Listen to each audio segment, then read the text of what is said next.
last cinema pretty fun. And yeah, no. And today I don't have a specific project planned. Instead, we will just talk about a lot of random modeling techniques. We will then also think of a couple of examples of things that we might want to model, and I will show you how these elements could be modeled. So, to start, what happened to the covers that were in the window? I like these paper. Oh. No, that one's broken. Yeah, so we will just be looking at a bright screen. Alright, so we already know that we can create primitives, and we can convert primitives into polygons to change them further. Polygon modeling is the last thing that I will talk about today. First, I want to talk about all the other options that we have. Most of them will be found in this menu here. By the way, you can click and hold, hover over this bar at the top and release, and then you pop out this window. The subdivision surface is mainly only for polygon modeling purposes, so I will skip this for now. The extrude we have already used in the past, when we had our Illustrator model imported and then extruded. Then we have the lathe. I will just talk about what the lathe does and give a couple of examples.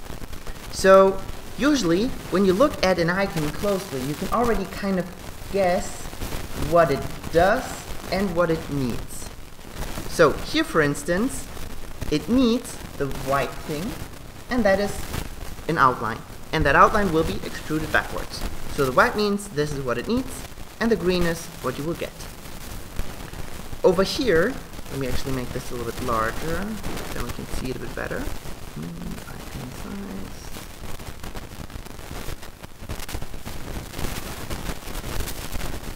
We have a wide wavy line, and apparently it kind of revolves it around.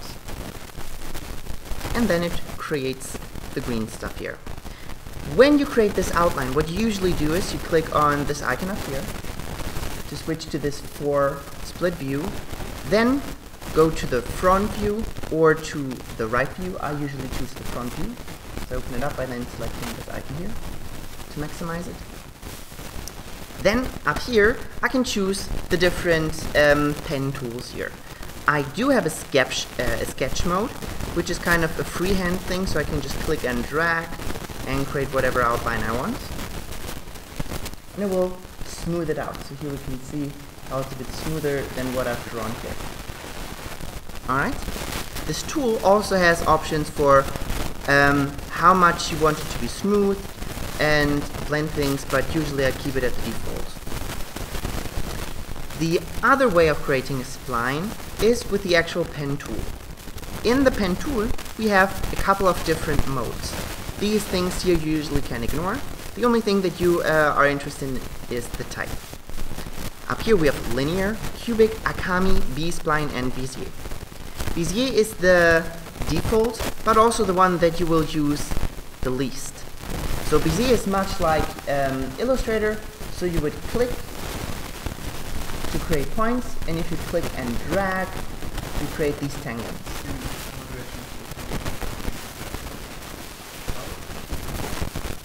So here when I'm done, I just hit escape. With the same tool, I can just click on it and then move this around. But now I changed also the other one. Yeah, only one to change one. The normal one. Then should be shift. With shift you split it. Because Alt is already reserved for rotating the view. So with Alt, you can split it. However, you usually don't want to do that, because it gets very complex in 3D. Usually we want to make sure that this spline always stays 100% flat. But if I have a tangent over here and I, for instance, accidentally move something in this view and then I look at it from the side, I can see how I created this line going backwards. So when we now do extrudes or something like this, things will get messy because it expects a spline that is completely flat. And then reverting this to be exactly here is close to impossible. So working with Bezier is not the preferred option. The next option that we have is linear. Linear is much like Bezier, but without the Bezier. So we can only click to create points, and these points will always be sharp-edged. So we cannot click and drag or open it up. Linear means we always have a linear connection from one point to the next one. Next, we have cubic. Cubic creates an automatic rounding, and we can see how it always moves through each point. So it creates a similar effect like we know from the roto Bezier from After Effects. The only difference is that we don't have an influence here. So in After Effects we could hold down Alt and click and drag to make a curve sharper or wider. Here we do not have this option. Here we always have the roundest curve possible. To compare cubic and Akami, I will show you that you can also switch the type of spline within the spline at any point in time. So even if you created a spline with Bezier, you can always select the spline, and you can see that you can also change the type up here. So here it is cubic, but I can also say, no, I right now want this to be linear. If I change it to B-spline, to Bezier, it will usually keep kind of the same rounding that it had when you created the spline initially. But if I change something like this, for instance, I switch it to linear and then back to Bezier, it might not remember what I did. Well, let me just switch to cubic, move this around a bit, go back to Bezier, and now I can see it did not remember the twist that I did. Let's take a look at how it looks differently between cubic and Akami. So this is cubic, and this is Akami. So cubic gives us a really nice and super rounded shape. It feels a bit thick. Whereas Akami is a lot sharper, especially when points kind of detect that something gets tied together. It also keeps a tight curve there. But it can also create kind of an 8-ish sort of thing. So here you can create this sort of 8, which is something that you would not so easily get with a cubic. So you can see I can move this over, but I would never get this 8. I personally never had a reason to use Akami. It always felt like a weird sort of behavior. I usually stick with cubic. The last option, however, is the one, that I always use. So in 95% of all the cases. With B-spline, I can see how it creates a very round shape, but one difference that we have is that it does not go through the points. So here let me select all the points so we can see them a little bit. We can see how it's more like it's magnetically attached to the point. Also here, there's no influence. So it will always have this rounding. So when I select one point here, I could move this away. But it will always be this super soft shape. Also here, we will not have some weird overshoots like we get with Akami. This always is very rounded and soft. The advantage of this one here is that we are able to create sharp corners the way that we would want them to. So for instance, if we have Akami, we would need to create some very specific angles in order to kind of get a sharp edge here, but We can't really say this should be it and now I want here a very sharp edge, for instance. With cubic, we could add more points to create a sharper edge, but then it will start behaving weirdly. So I could hit K for the knife tool. With the knife tool, I do have 3 different options. So I'm not sure if I talked about this earlier, but with Cinema, we often not have just a single letter for a shortcut, but we can use combinations of letters. So for instance, if I hit K, I get a list of the next letter that I can hit. For instance, if I hit K again, I get the line cut. So here, I'm now in the line cut mode. With this one, I can just click and drag, kind of like this, and wherever this line was, it now created additional points. But you can see, oh, let me go back to the move tool. You can see how when I move them fairly close together, I get these really weird overshoots. So this is not at all behaving like I wanted to. So with cubic, you cannot create sharp corners. It will always be a shape that is super round. If we, however, choose B-spline, we can already see how these are now transitioning from one point to the other much more naturally. To create a sharp corner, we will always need 3 points, and those 3 points we will just move very close together. So this one up here, and this one over here.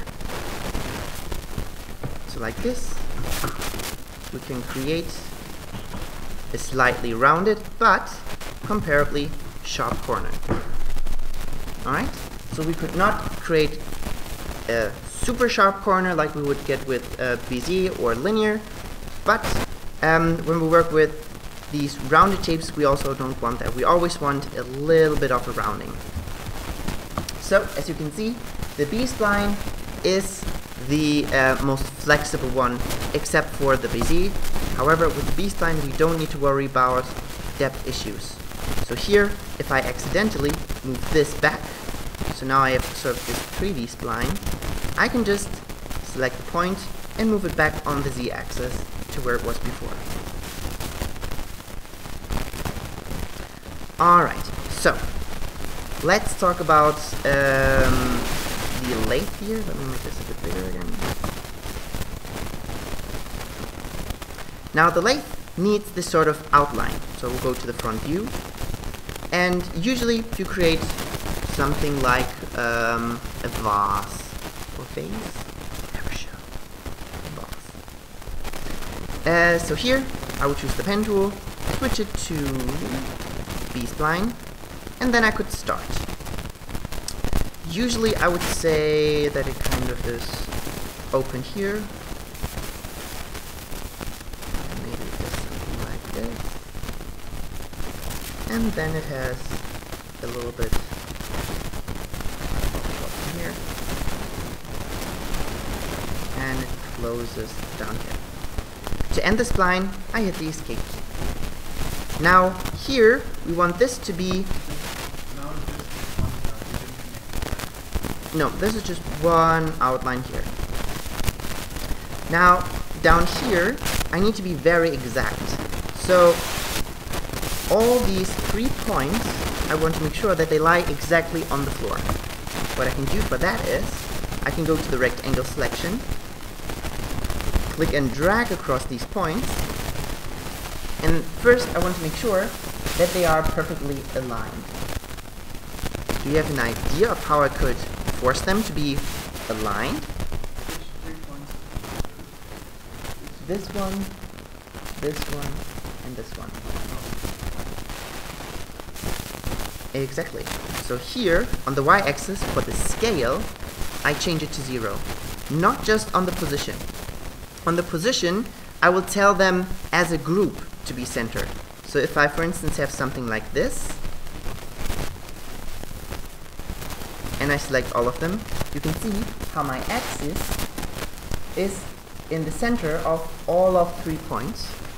And when I change the position to 0, it just moves the center of all of them. It does not change them, in relation to one another, it just changes the entire position so that it's centered here. If I want them to be aligned, I would need to scale them down. So like this. As you can see before, they are stretched apart, and here they move closer together. Of course, doing it by hand and reaching 0 exactly is almost impossible. If you look at this value up here, it changes to 0 and then to negative value. So, instead of using the scale tool, we use the size option down here, where we just type in 0.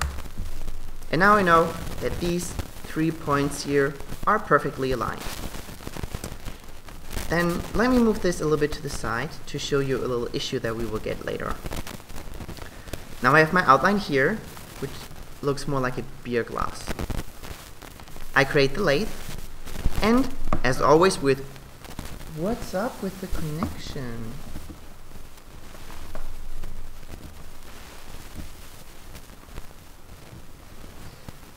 Are you not in the front view, or? I'm in the front view. We will repeat this in a bit. Oh, okay. As with all the green things, we want to put something inside of it. So we drag the spline onto the lathe and it will be dropped inside. Now, in my view here already, I can see how we get this outline here. If I switch to the front view, to the perspective view, I can see the geometry that it created for me. The nice thing is, I can now interactively change this. So I can just select points here. If I say, no, maybe everything should be a little bit thinner, so I move everything a bit more like this. Now I have a wine glass.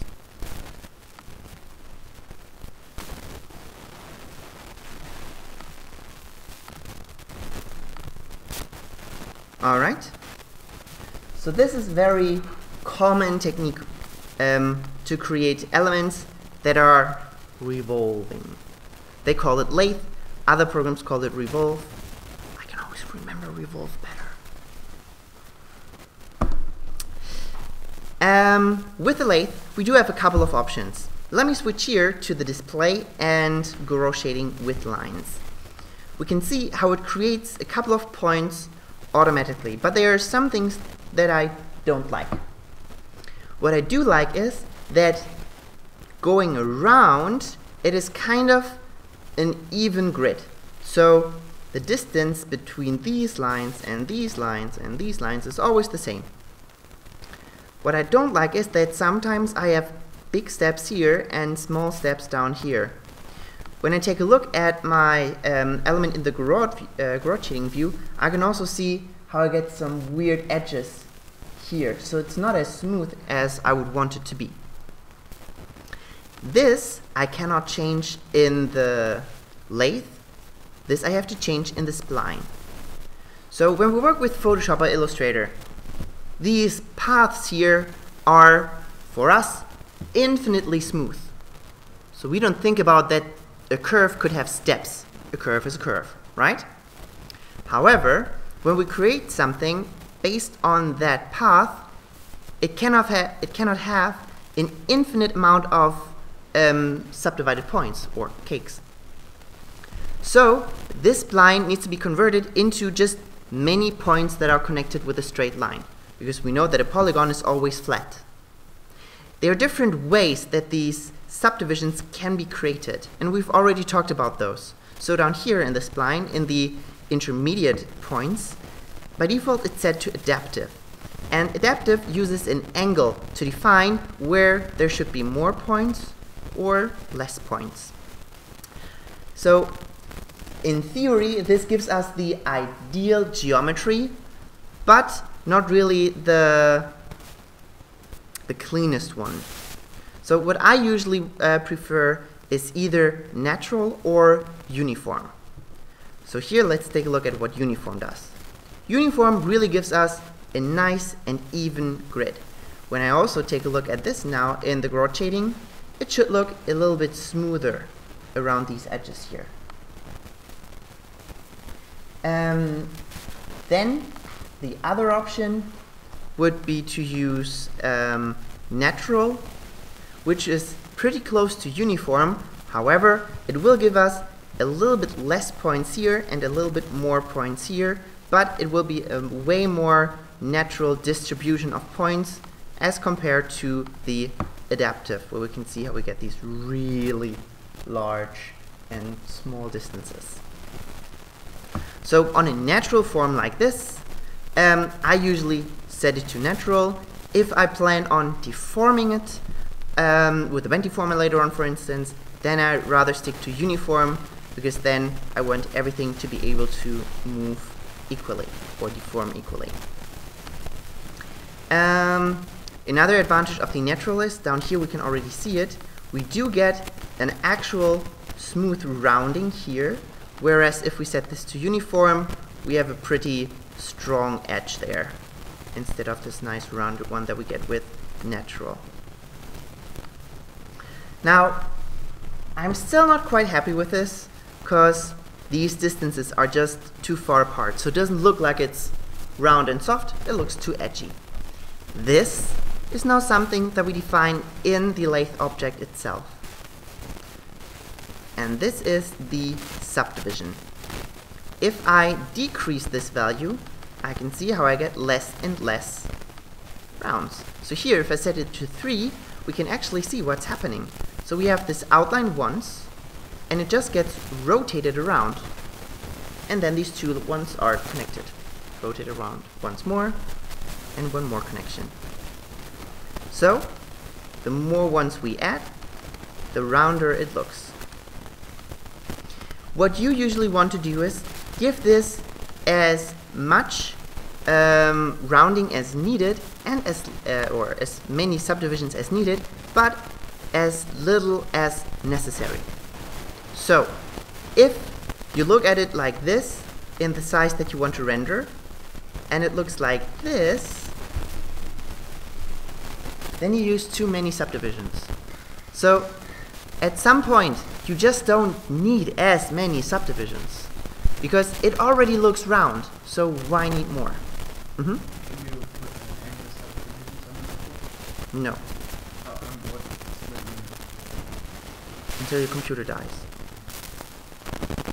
But actually, when your computer is super strong, unlimited strong, then it would be... Yeah.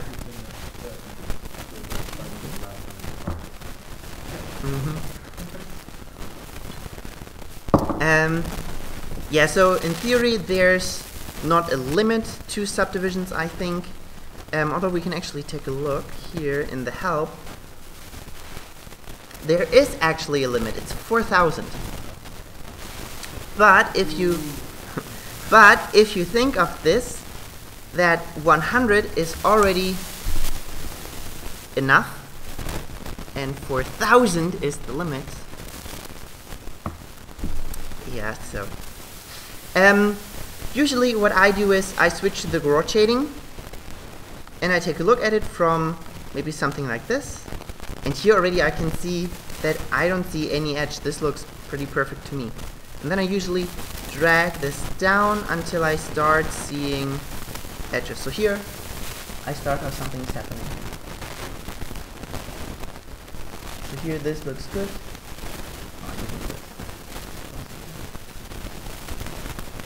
That looks fine. So 65 is apparently more than enough subdivisions for this to look nice and round. Alright, what other options do we have in here? We have the angle. The angle defines of how far around the lathe should duplicate this spline and connect it. So if I change this angle, I'm opening up this. So I don't have to have the entire revolve, I could also have a smaller one. We could also do some styling with this, because as you might have seen, I can actually go beyond 360 degrees. So you might be like, why would I want to go beyond 360 degrees? It's closed, so why should it go further? The reason is that we can change the movement and the scaling. So I could say that it should get a little bit smaller and should move, for instance, a little bit up. So now I could just continue rotating this and move this up a little bit, like so. And now you can see it might make sense to also have a couple of more subdivisions, because right now I'm getting some weird edges here. So I might want to increase this. This looks alright. Alright. So with this, you can also create some pretty fancy, weird results.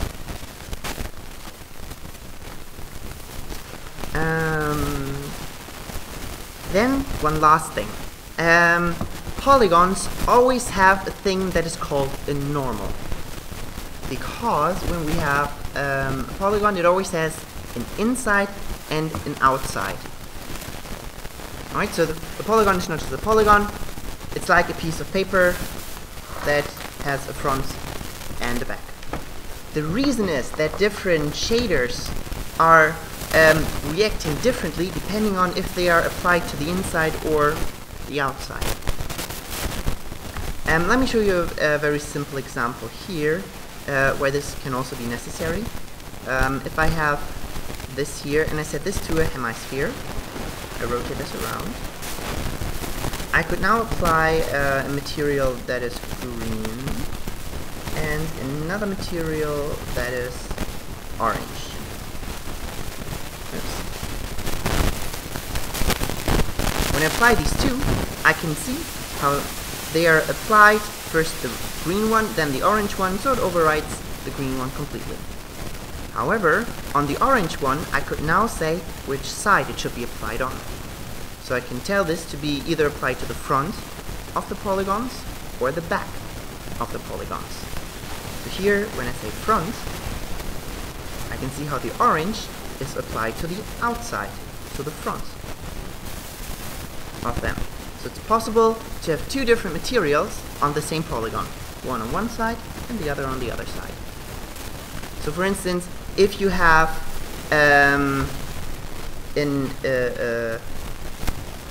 like in After Effects, the last class I showed you this page turn, so you could do that also in 3D, and there it then might make sense to have one material applied to the back and the other applied to the front. So if the green is applied to the front, oh, it should obviously be then afterwards.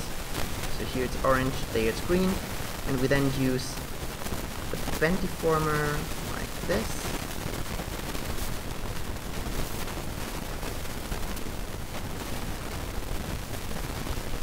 While keeping the Y length.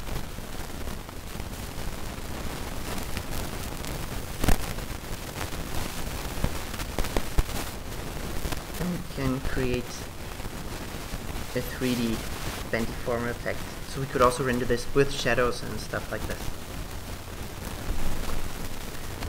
Alright, so sometimes, depending on the orientation of the spline or the order of which you've created the points, for some reason the normals could be on the outside, and then many things are just calculated a bit differently because the object is kind of inside out.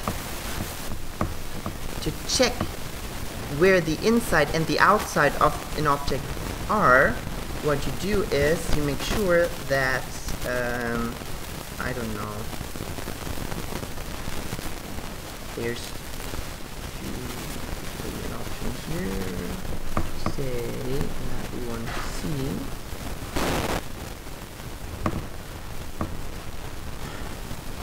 normals somewhere. I don't see them. Anyway, if I convert this briefly into polygons, what I usually do is I just select a point, and here I can see that this is flipped because this is highlighted in blue. When the highlight is blue, it means we are looking at the back side of the polygon. If I now go to the other side here, I can see that it's orange. So right now, everything here is actually inside out because it's highlighted in blue. And when I go in here, everything is orange, and this should actually be outside. So if this is the case, what you then want to do is make sure that the normals are flipped.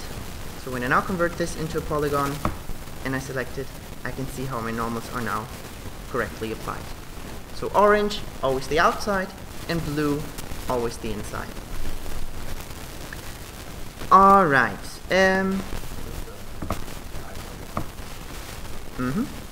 The isoparm subdivision defines how many lines I'm viewing. Let me just reset this here. Reset the default.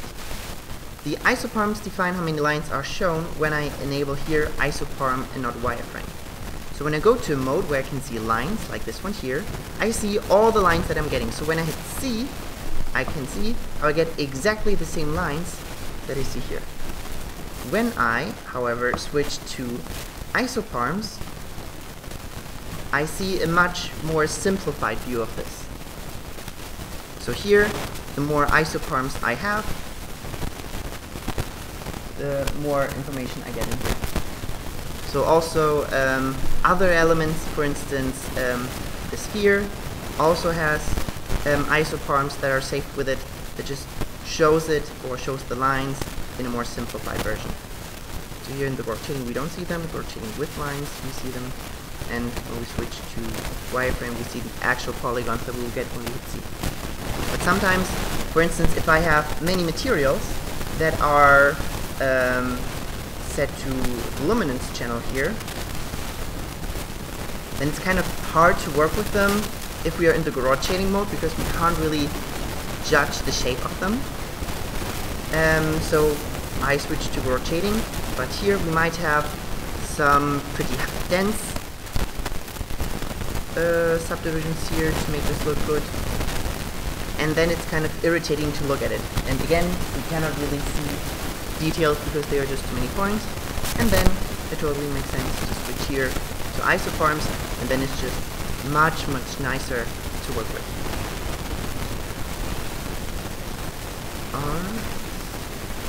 To change the points here, we can also do that in our 3D view here. Just make sure that you only move them on one axis, so at a time, and not on the z-axis, for instance, because then you might get results that you were not intending.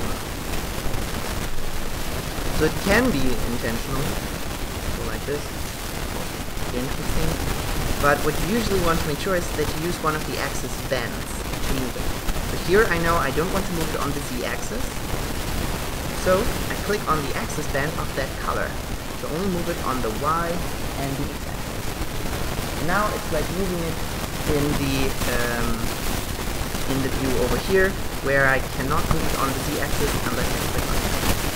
Here I can just click anywhere and drag, and you can see how all the axes are activated. But here you can see we are only moving it on the y-axis. And it's so hard to see. What if I change it to right?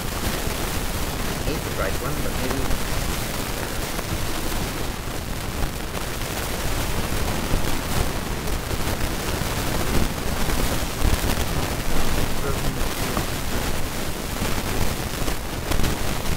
No, it's not really better. A bit better than this. Better. Let me stick to. Alright. The last option that we have for the lake are caps. And let's switch back here. We actually get caps on the lake.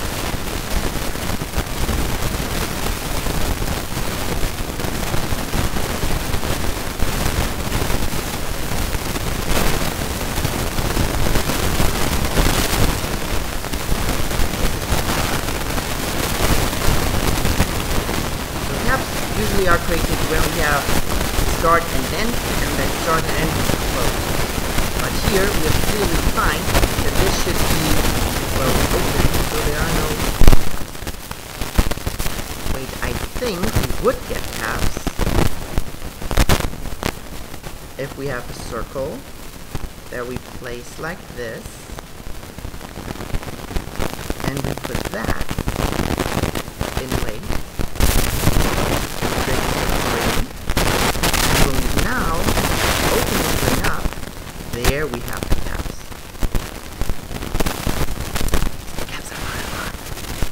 And here we could then say that we want to have, for instance, fillet caps, so we get a little bit of a rounding here. We can define how large that rounding should be.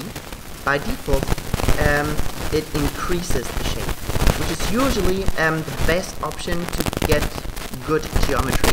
The alternative would be to say that it should be constrained. So with constrained, it creates the cap only towards the inside, the rounding only towards the inside. However, especially when we have, for instance, letters that we extrude, we can get weird overlaps. So you can try the constraint, but you might get some weird geometry errors. And not having a constraint to make sure that it's always a good, clean geometry. Then we can define how many subdivisions we want here, and if we want to create a single object. The difference here is, as you might remember, when we had our mode text and we converted it with the connect tool, or when we hit C a lot of times, we had like the caps that we could split from the front, right? So it was kind of an empty object. And this right now is also actually an empty object that consists of many parts. We have once this thing, then we have the rounding, which is a separate element, and the cap here, which is also a separate element. The advantage here is that we will always have a clean break here and a clean flat surface here. However, we can see how it looks like there's a strong cut between the flat surface and the rounding. Bless you. So, what you should always try is saying create single object. You can see how it now blends together and really looks like it's one shape instead of 1, 2, 3 different elements. Right? Yes, Leonard, we see it. Yes. And the caps we also have in a couple of the others here. I'll show you now. Alright. Let's do one of these lathe ones together, just so that we've done it.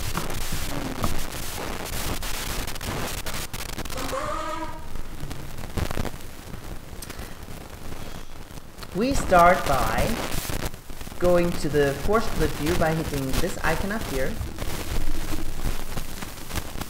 Then we go to the front view, which is the bottom right. To maximize it, we click the icon here, the bottom right view, to maximize it. Then, up here, we click on it to choose the pen tool. And in the pen tool, I suggest using the spline.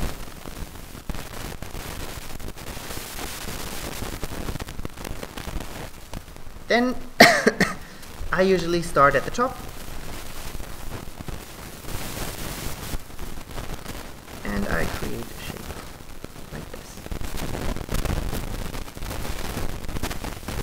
While you're drawing this, you can also zoom in to add more details.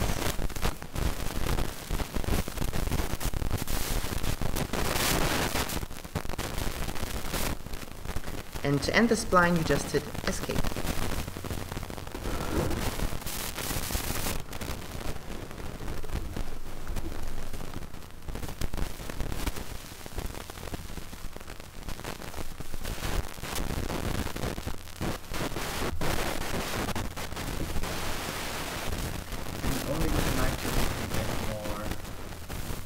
You can also add more points while you're still in the point mode while holding down the command key. However, sometimes it doesn't cut in the right spot. So take a look here. Let me undo one more step. If I hold down Control and I click here, you can see how it actually created a point on the other side.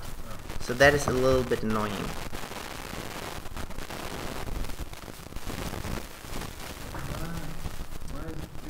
I don't know.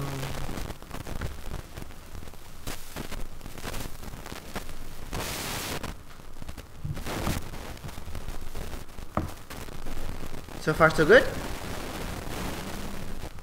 Alright. Next we want to make sure that the points at the bottom are perfectly aligned. So up here we will choose the rectangle tool. Click and drag a selection across the points at the bottom. And we want to change both the y-axis to 0 for the position and the size. And you just hit enter to apply the change.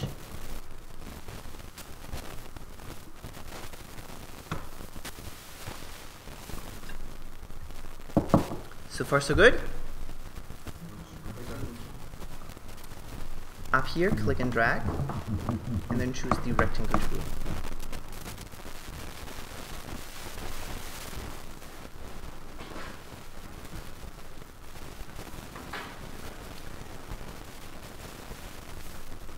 Then we will click up here. Then we go up here, click and drag to choose the lathe. It doesn't matter which view we are in at this point. Then, since it's a green thing, we want to put something inside of it. It's a container. So we drag this spline onto the lathe so it's dropped inside of it.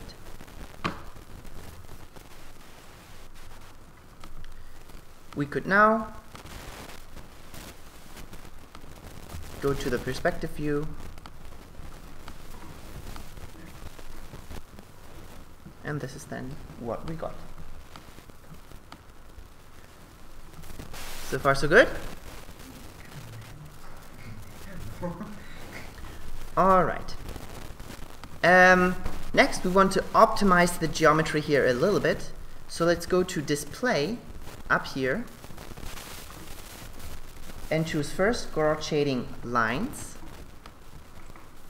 and make sure that wireframe is selected and not isopalms.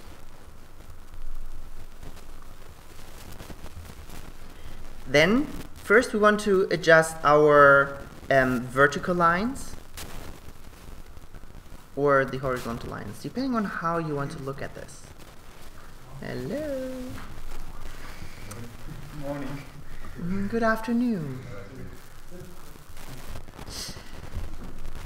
So here we will go to the intermediate points and switch it from adaptive to natural, and we should have a much nicer geometry.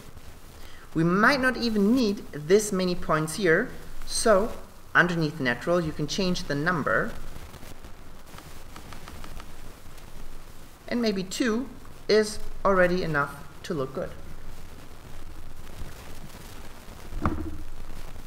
Next, we want to make sure that it looks nice and round down here.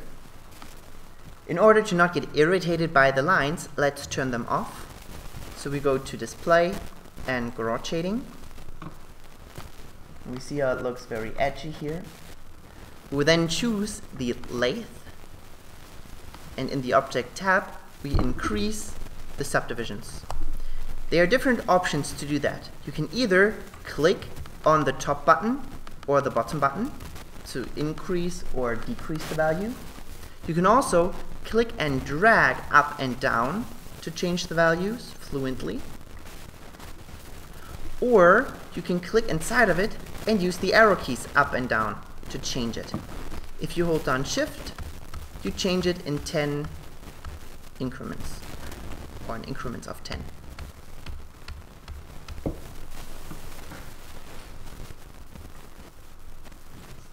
And at around 60, I feel like this looks already pretty round and we don't have unnecessarily many subdivisions.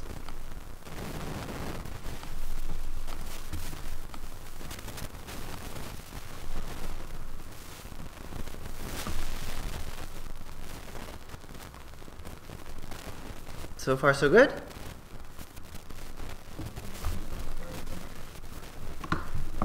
Doesn't matter, I would just Set it to natural. yeah, adaptive, set it to natural.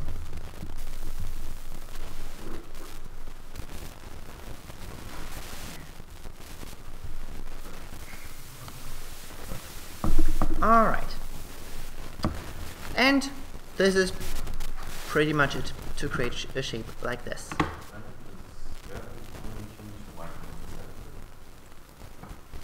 Yeah, you will start at 100% and then it will scale down by that amount till we reach the end. So if you say 50%, then the end of the revolve will be at 50%. So it doesn't matter how many roundings you do, it will not get smaller by that. The end will always be 50%.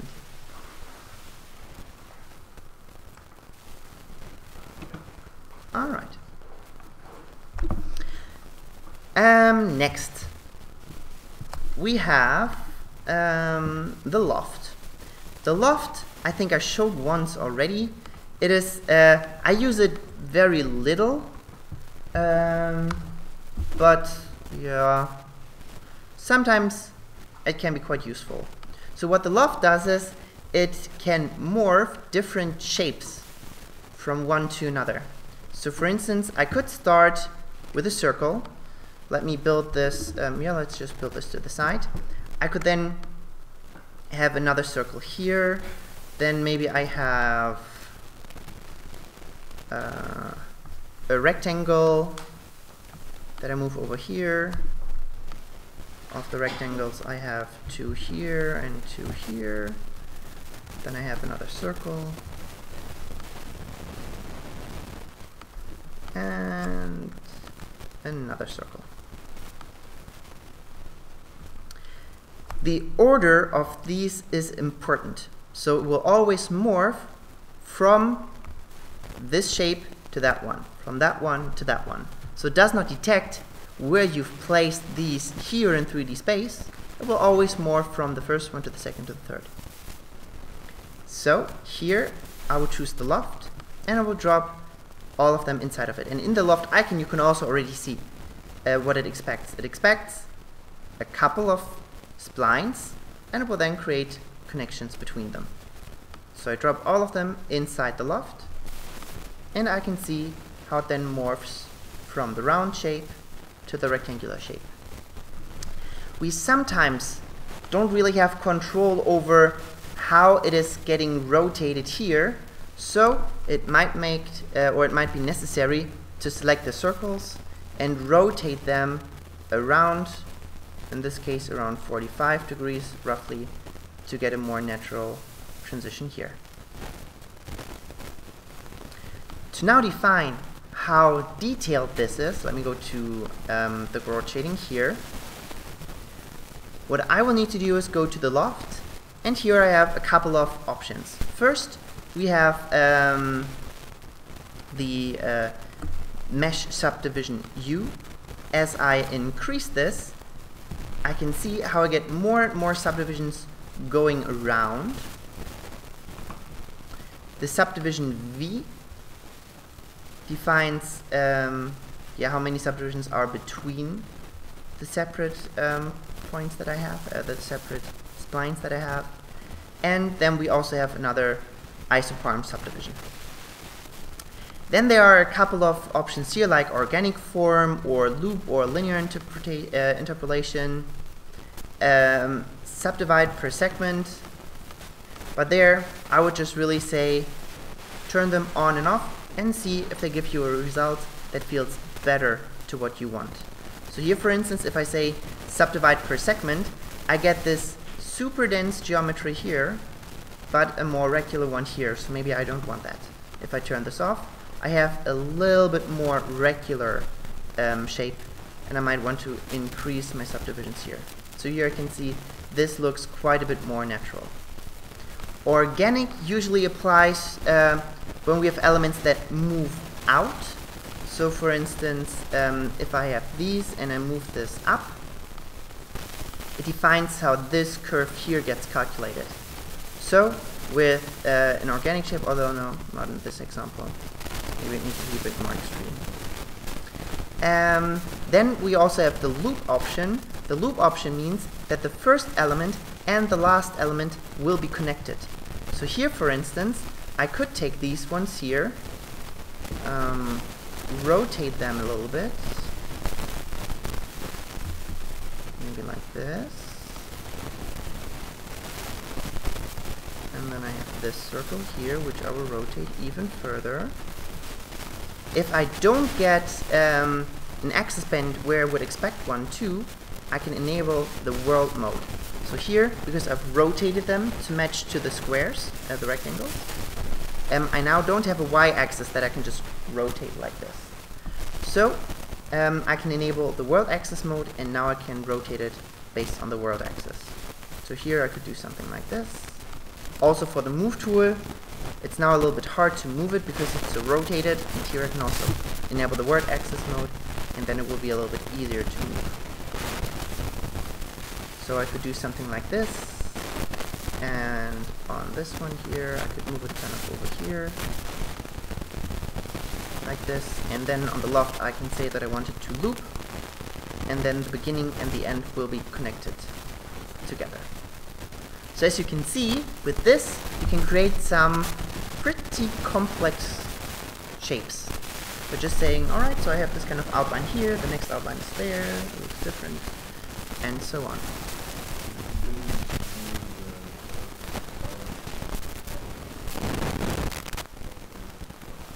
Then the loop will just go to the inside.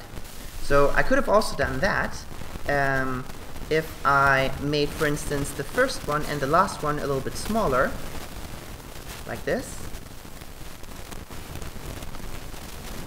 Now, let's go a couple of steps more back.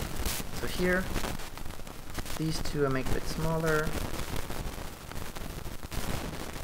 like this. And if I then say in the loft that it should loop, I should get a hole that I can look through in the center.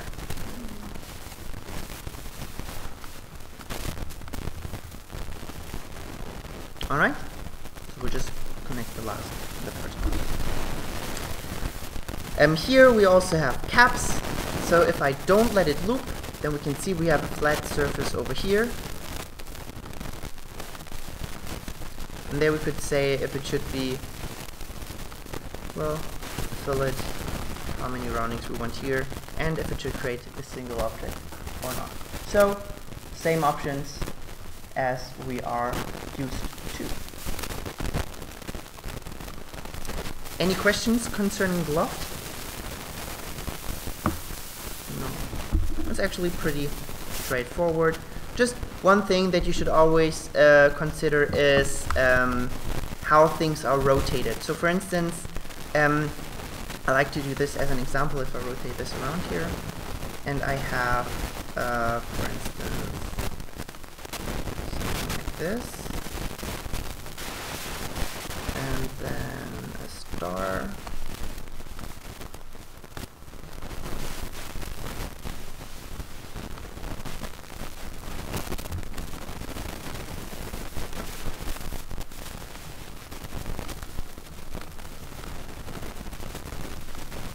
this is kind of like a tube for the toothpaste.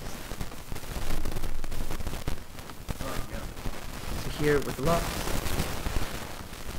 I place them in here. Then it might be that the connection down here is not exactly how I would expect it to, and that depends on how my elements here at the bottom are rotated. So it could look like this, for instance. So here, everything looks fine. You might think this could be connected to this one without an issue, but the reason is that each spline has a starting point, and the starting point will be connected to the starting point of the next spline. So if the starting point is over here, it will first move over there and then start connecting it around. And that's why we get this weird knot here. So to fix that, you would need to rotate either the stars or the circles. And to have a more sharp shape here in the loft, we just need to increase the subdivisions here, and then we get a more defined shape up there. And then we can actually move from a round shape to a sharp shape. Alright, make sense?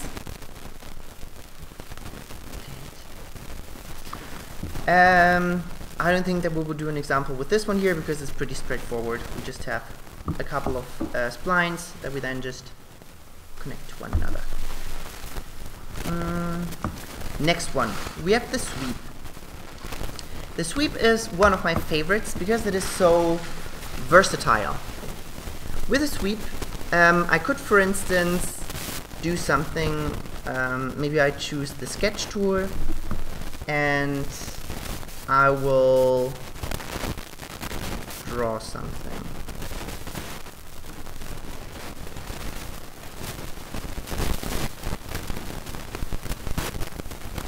I don't know. Here I would then first convert this into a B-spline to make sure that I really get smooth roundings everywhere, and maybe I switch to the point mode and adjust my points here. Whoops.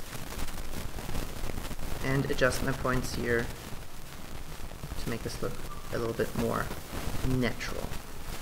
Then I can go to my perspective view and I need an outline. What I usually do is, most people use circles, but I use end sides, and I will show you why in a second. Let me create the sweep. We'll do this in a second together. The sweep expects two things.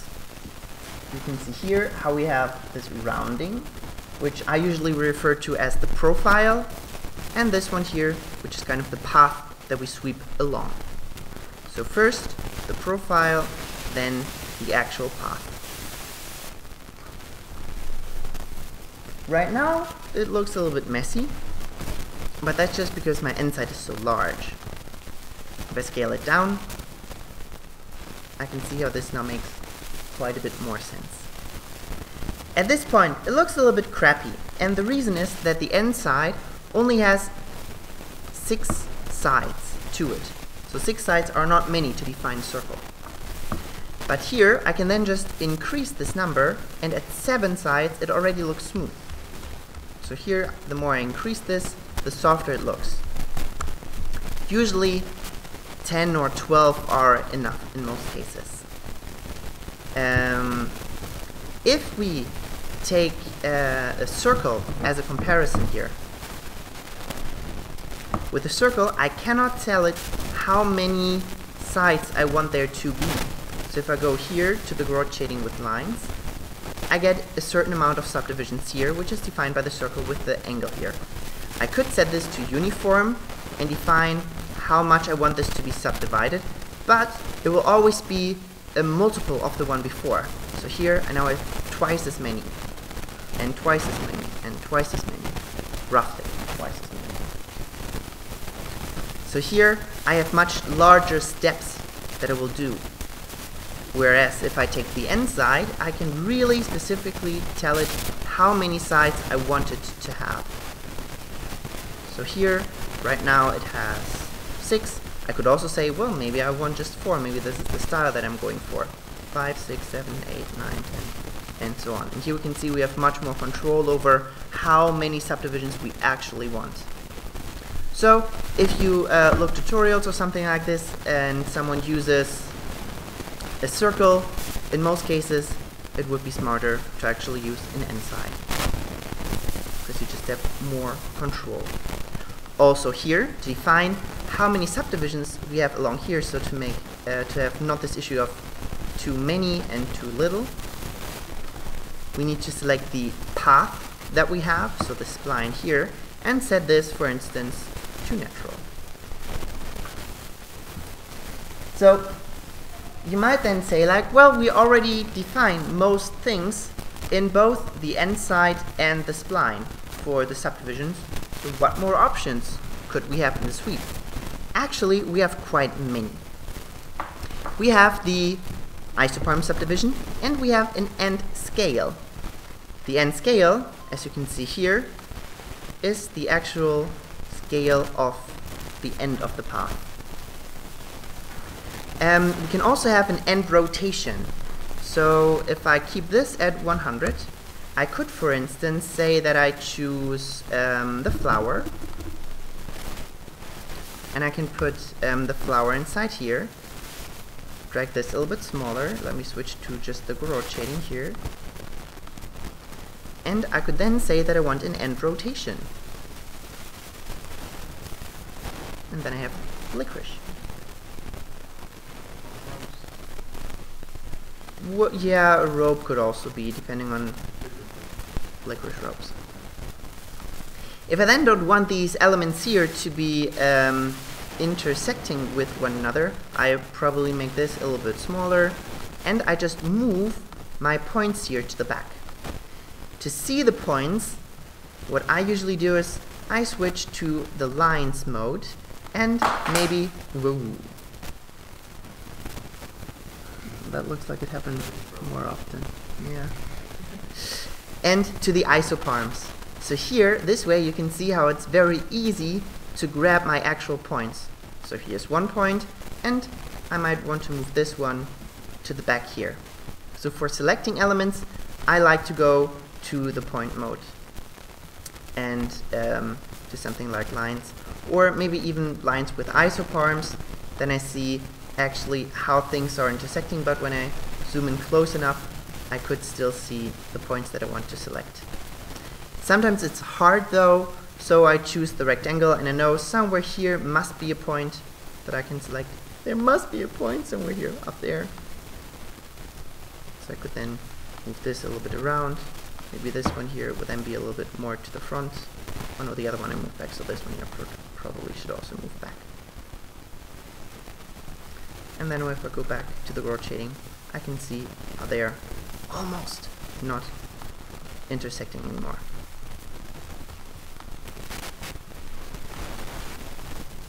There we go.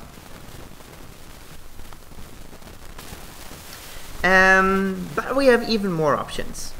We have a start growth and an end growth.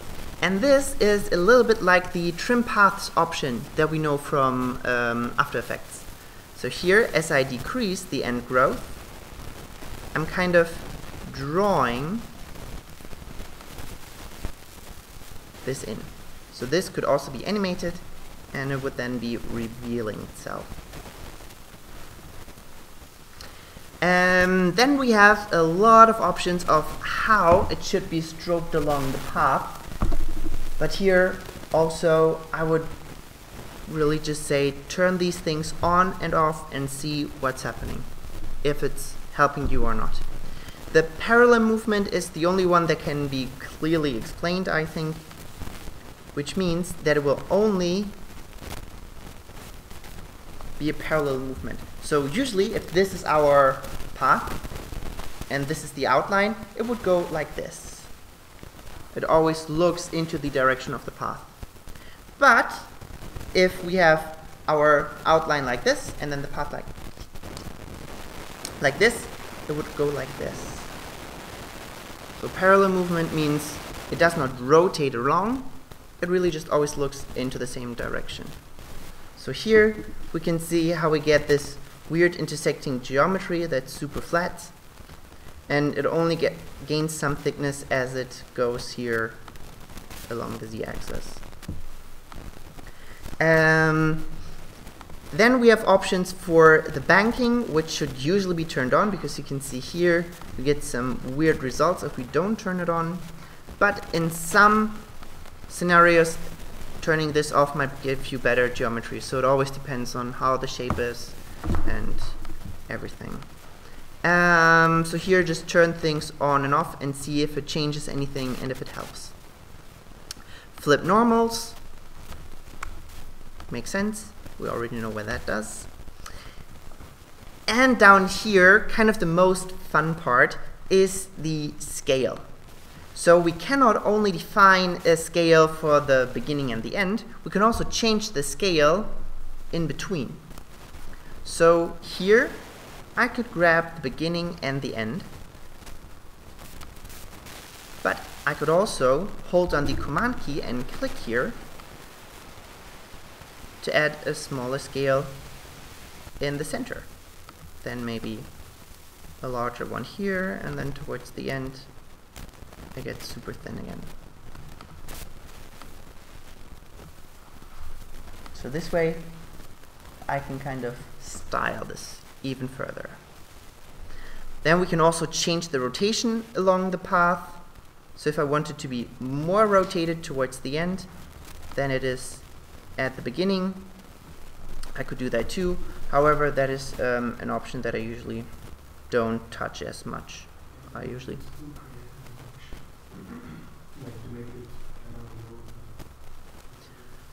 well, the only animation, well, you could use that to roll it around. So if we also have the end rotation here, this could be animated, or we could animate the from and the end, which also affects the rotation here, and we can animate the start growth. So everything that has these points here could be animated. So for instance, if I want this to be drawn, at the beginning I would have the end growth at 0. I activate this to create a keyframe, maybe go to the end at 100 frames, set this to 100, set another keyframe, so when I now play this back,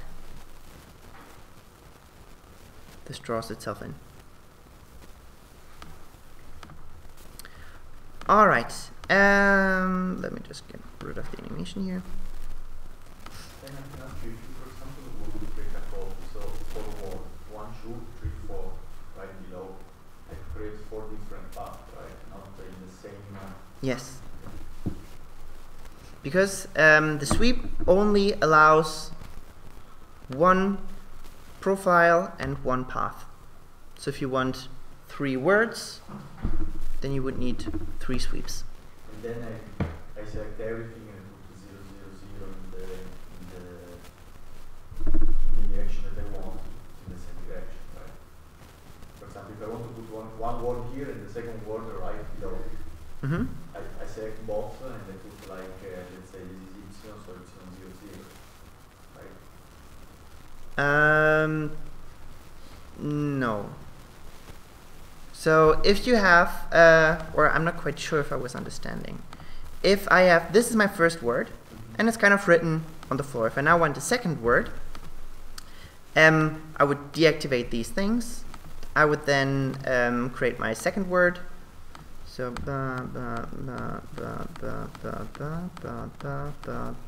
this is my second word. I would do then the same thing, or what I usually do is, because I want the same settings, I duplicate the sweep down and I just replace the path here. I can turn everything on. Now they're sort of intersecting, so I take the second sweep and I just move it down. Oh, I didn't turn these things back on. So here I have this, then as a separate group, which I then just move down on the y-axis. But I can also move it here around, or if I want this to be actually a little bit in the front, so that they are overlapping, everything's possible. Alright, let's do something like this together.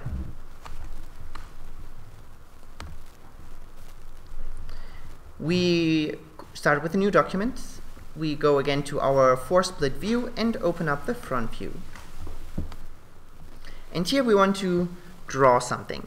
You can either use the sketch or the pen. With the pen, I would suggest using it in B-spline mode, and make sure that you only create one path that is continuous.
You can delete points, by the way, by command clicking on them.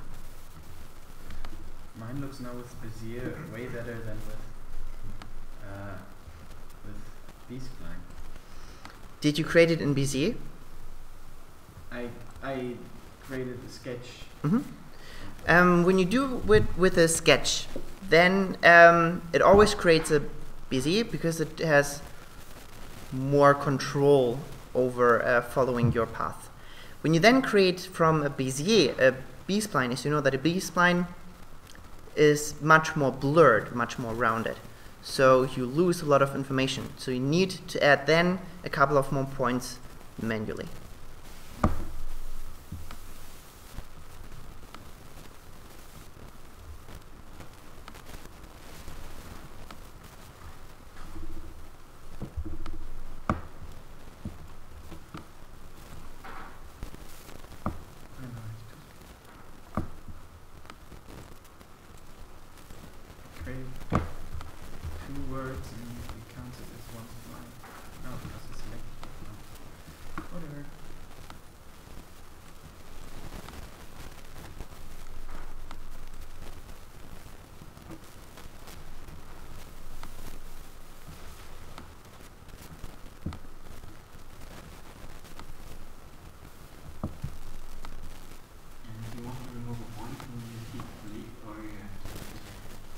If you are in the Move tool and you select one, you can just hit delete.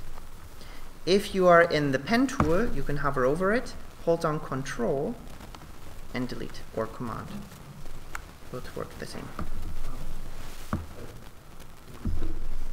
If you are up here in the Pen tool, you can just hover over a point, hold down Command, and click on it to delete it.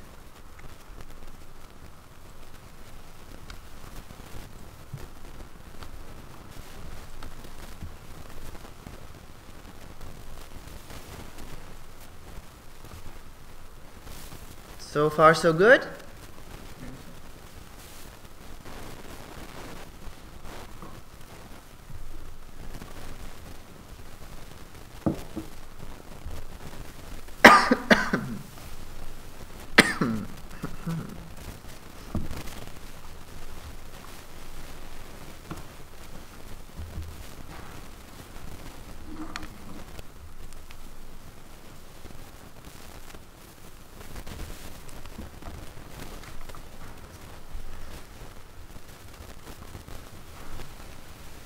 All right?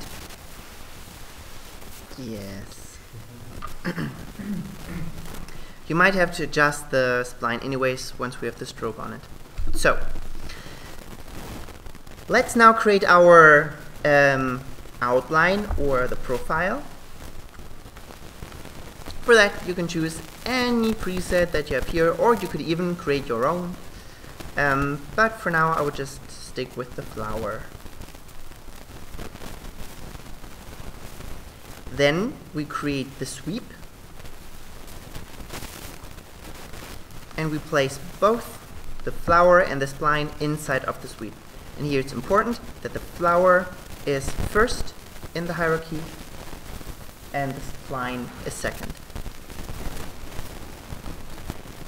If we then go to our perspective view, it might look a little bit weird because the profile might be too large.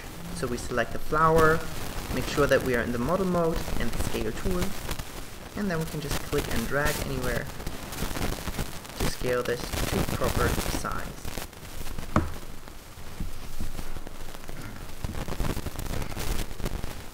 Yeah.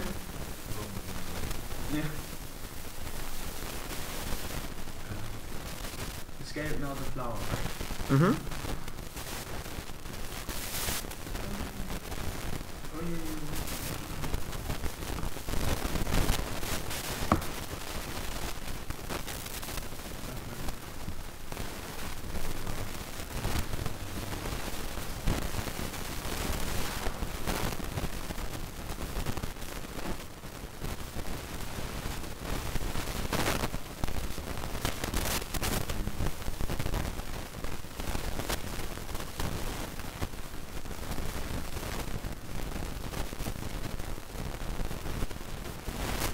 So far so good.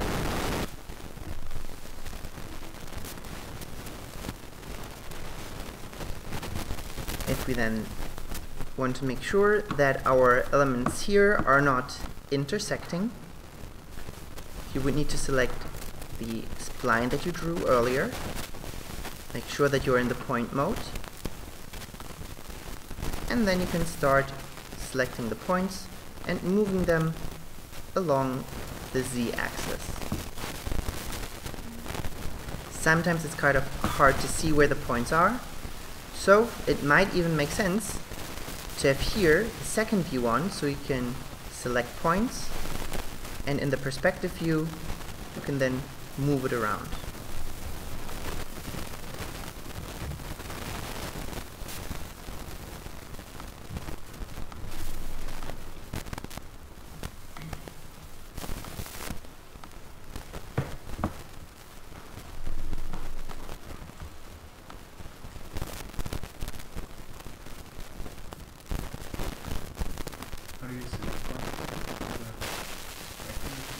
Yeah, or the live selection,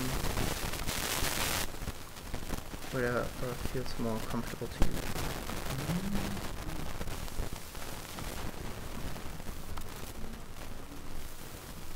What do I need to select? This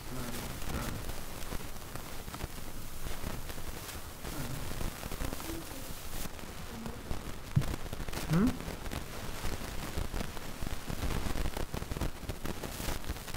How to make what?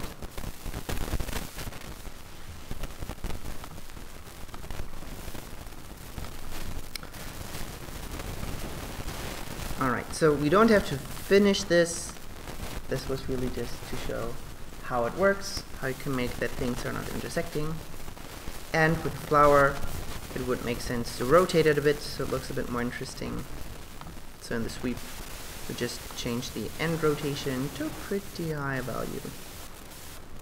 Oh yeah, also here, one more thing that we might want to change. You can see here that as I increase this, in some areas, it rounds nicely.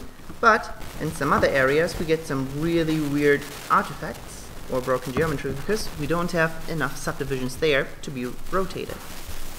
So here on the spline we want to change the intermediate points from adaptive to natural or uniform.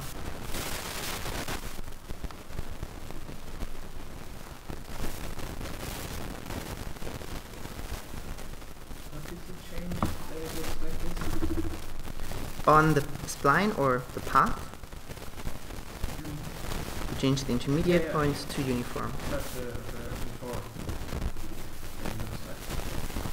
On the sweep, the end rotation.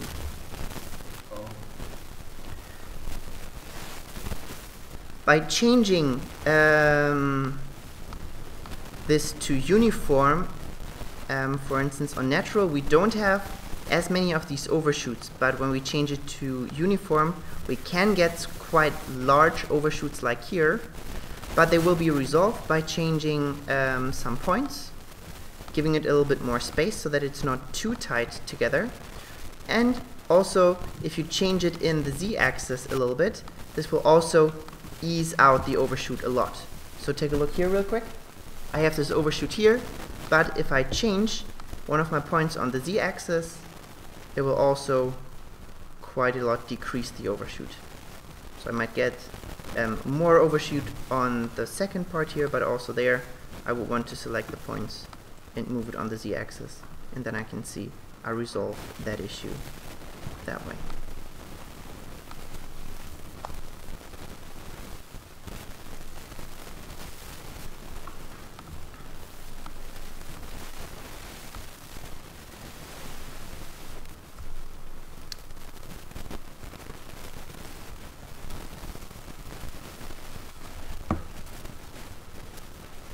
Any questions concerning this?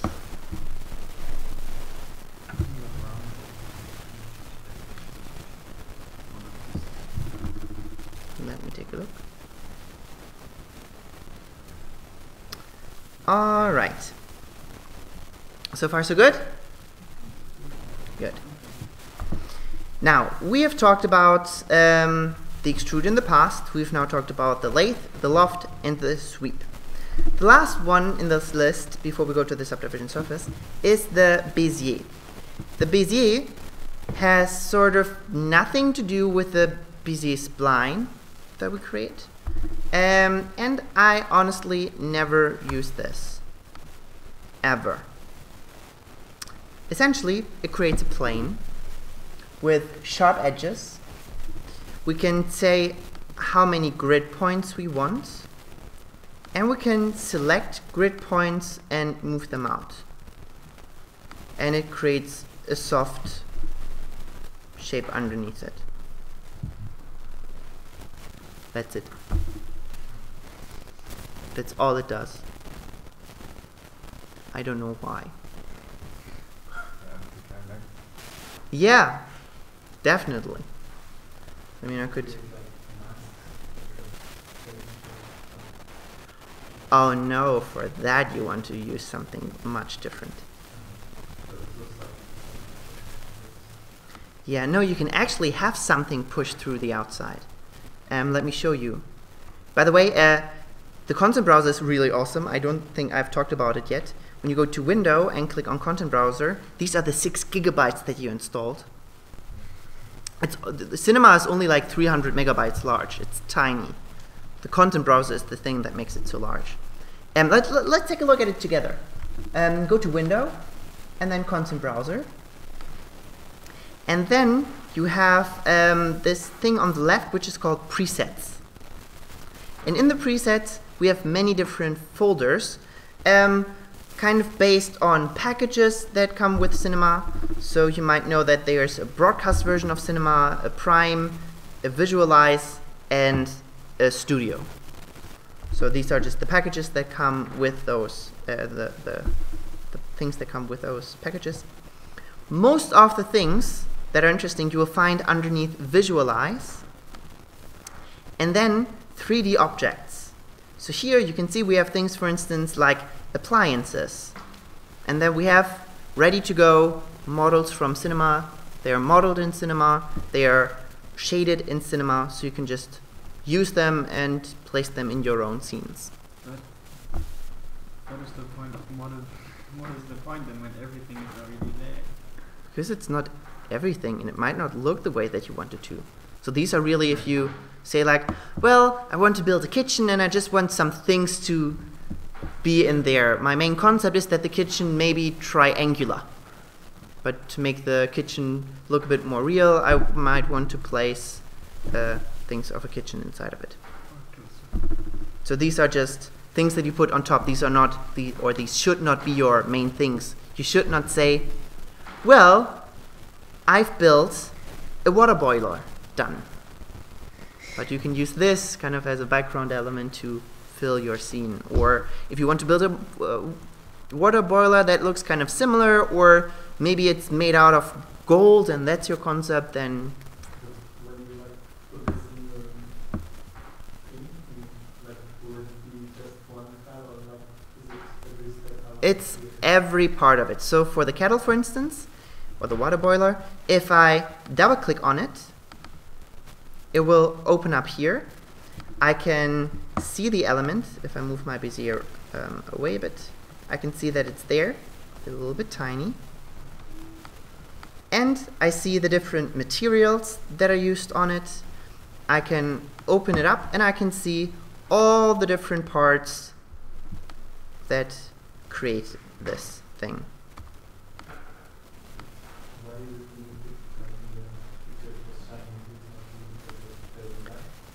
Exactly, because this is a reflective surface, so it reflects things. For instance, if I now hit render, oh, and I need, let's turn off GI for now. If I hit render, I can see how this now reflects the Bezier weird thing on the left. So this shiny thing here is actually this one there. So the editor does not always show the materials correctly because it doesn't support everything. So in here, let's just start with a new thing here. there are also people in here. Those people, however, look a little bit crazy.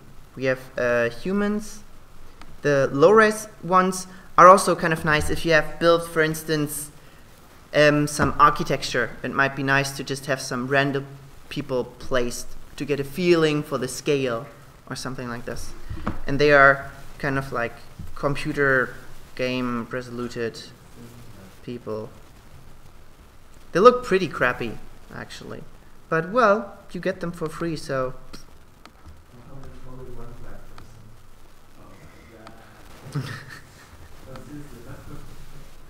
So here we can see it's not really the best geometry or the... Sorry, that was... Completely intentional. So when this is our separated in steps, you can also change the persons. Yeah, but those persons are pretty low res, and you can see they are just one geometry. Oh. And also just one material. So here, if I change something, I could, but it's pretty hard.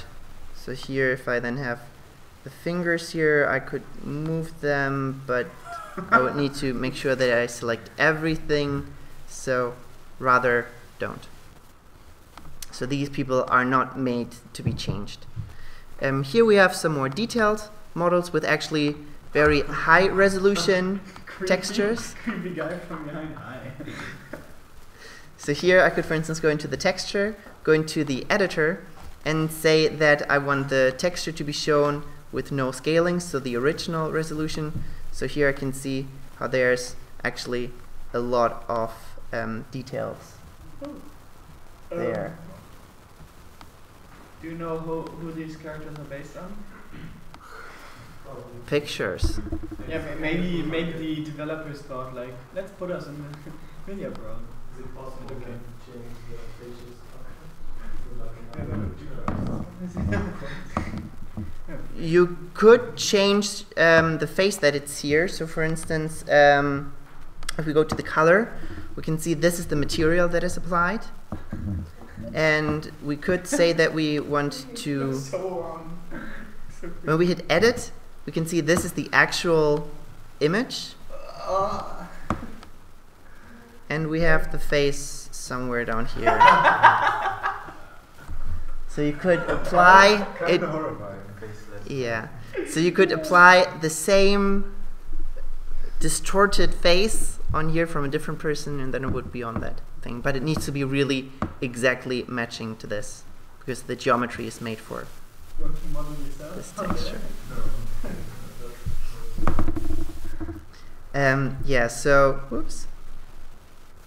Usually, again, not things that are made for to be changed. We also have 3D silhouettes or cutouts, which are just 2D images that are placed. And we also somewhere have more humans, but they are really creepy. Like in earlier versions, they had nice... In earlier versions, they had nice, neutral, naked bodies. But now these bodies have actual textures, so you have an actual naked person there. So it's really weird. Yeah, so if you click up here onto the search bar, you could type in, for instance, female. Where do you search? Okay. And then we have a very high resoluted, also here again, if I go to the body and I say that I want the editor with no scaling, then I can see how I have her here. Also pretty high details with the texture. And she's very naked. And it really feels Why do you need naked awkward. people? To put them clothing on or what? Or Well, I've used them oftentimes as references. If I just want to really quickly place someone because they already have a decent size. So if I see here, she's right now 176. But you can apply different materials to it. We could apply different materials to it. Yeah, for instance, we could say in the content browser, I could look for gold. And then I have a gold material like here. Oh, this is, I think, oh, should work. I could apply this, but make sure that the original material is gone. Reminds me of James Bond. And if I render this, I see how now I have her body in gold.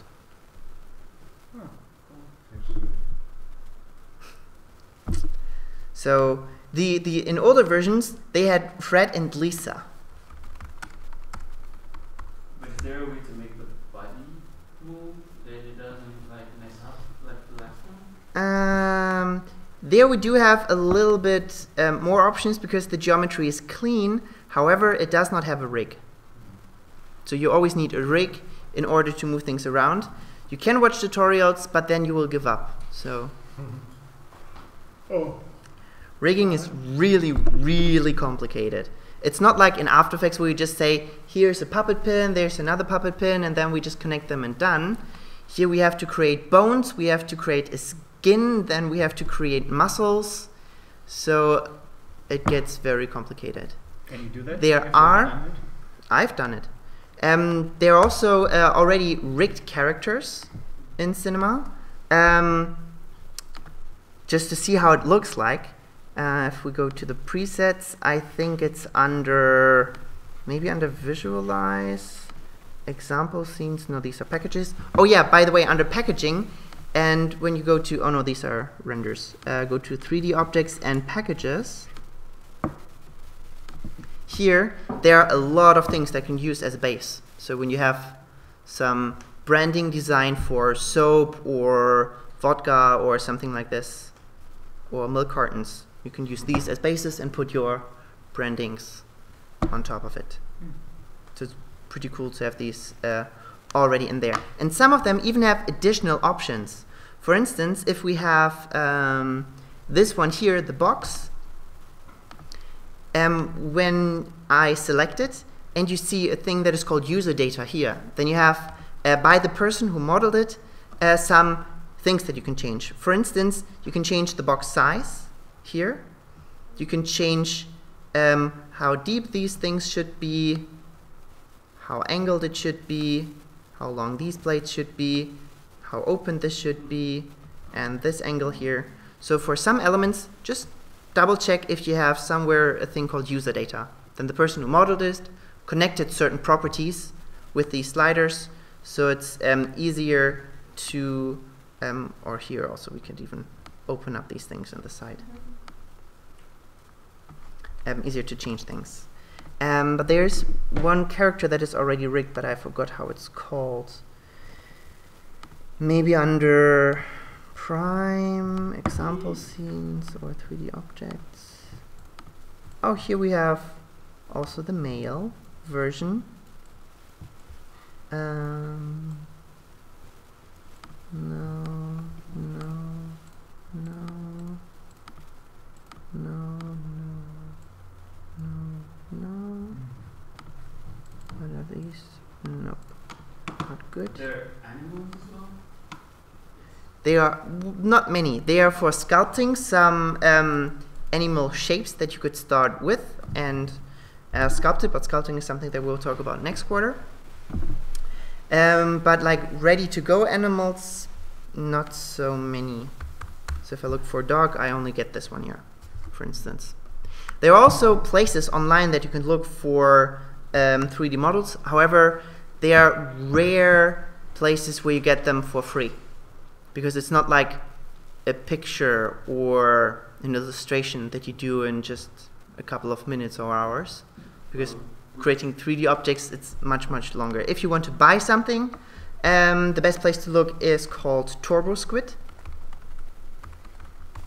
like this, turbosquid.com. So TurboSquid has also some that are cheap. For instance, I could type in Porsche. Oh, Porsche, that is cheap. Nice. Yeah. So much for you wouldn't download a car. Yes, I would. So here, these are normal prices for objects like this. And cars are already very, very complex, because you have like the interior, you have all these different elements. So It's super cheap actually. When It's- when I think of a person sitting there like a Yeah. week or something or longer to model Yeah. this. And then So at the just- company that I work with, oftentimes it's cheaper to buy models and just alter them a little bit than to build them yourself, because building this one there with that much detail would take me at least 3 or 4 work days. And if you consider how much it costs for me to work a day, then 149 is nothing. Compared. Yeah, and you have license to reuse it. Yeah. So usually when you buy these things, you are allowed to do anything with it. It's not as strict as with pictures, where it's like you only get a specific resolution, or you are only allowed to use it here or there. With 3D models, you buy it, you can do whatever you want with it. Even upload it and selling it for more money. No. You said everything. Yeah. So you can see there are also cheaper models. You can also sort via price. So here by price, 1 to 100. 1 to 100. You get like a Bobby car. Yeah. Be funny if there's like a cardboard on I'm sure there is. Can I also say custom? No, not really. Best match, lower prices. Ah, come on. Well, we can get the- €1.50. Yeah. Well, still, just imagine how long it takes to build this, and you can get it just for €1.50. I bought a car tire for €1.50. Yeah. And here an entire Porsche already at 675. Although then the geometry probably is not so nice. So when we take a look here and we look through it, maybe, yeah, the geometry is not so nice, and it's not properly shaded. And these are just projections. Projections? Yeah. What do you mean? This is not modeled, as you can see. This is just flat, and there's an image projected on top. Ah, okay. But these are not actual lights. But Yeah, for- so, That's why it costs just $6. Yeah. exactly. Have you ever experienced really that somebody wanted to work at your place, or as an intern that actually, where you could see that he just used Oh, no, from the media browser? no. No. It's Not not tutorials. bad if someone does it. Like, if they- Well, it's like with the tutorials. If you make it follow a tutorial and you don't change anything and just have that tutorial and say, this is what I did, then that is cheap. Or when you take something from the media browser and say, this is something that I did. But you can definitely use elements like on top or alter them, but they should not be the main focus.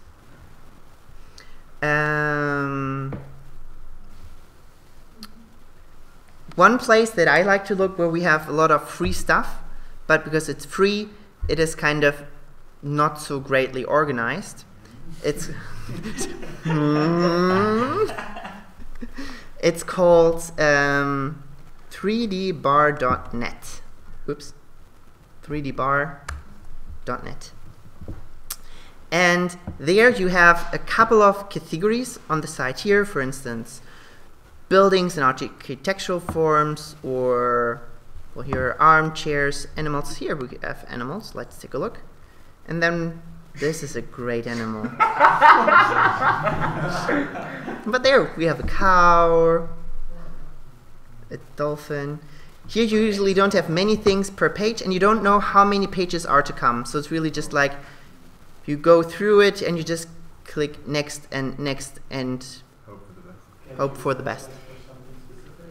You could search up here with Google, but sometimes elements are not named correctly. So when you search for dog, you might not get all the dog, because some might be called a bulldog, for instance, or here it might be dolls, cat and dog, or for some reason this one here is a dog, and a swan, and a rabbit. Great stuff. And dog. Yeah. Also, when we then open up a page like this, it might not even show those same results. As you can see here, it might not even open up that result that you saw here. So in most cases, I found that the search option here was not good at all, and I just had these categories here and started just clicking through the pages in the hopes of finding something that I like. But well, that's the cost of having something for free. And you could change it. Or Yeah, use it in yeah.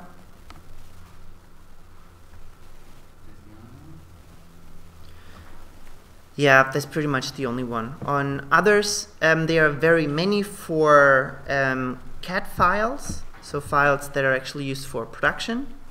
So if you look, but they are sometimes a little bit hard to open up in Cinema, so I don't really suggest using them. So when we have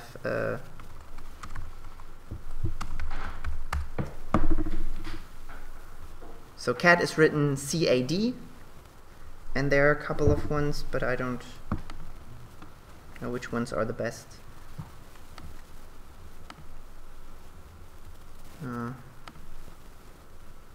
But they are also more like structural buildings. So this is the page that I always go to. There's no spam, no weird stuff. They are really free and legal without issues. So looking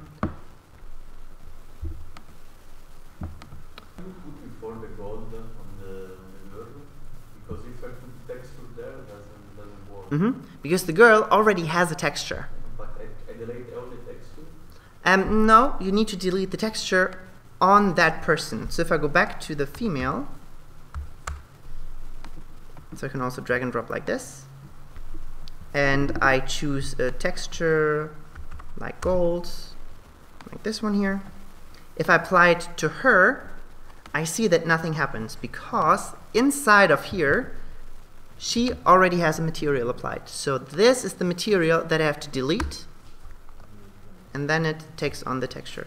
Then if I also want the hair and the eyes, I need to go to the hair, then I can see, here's also material for that.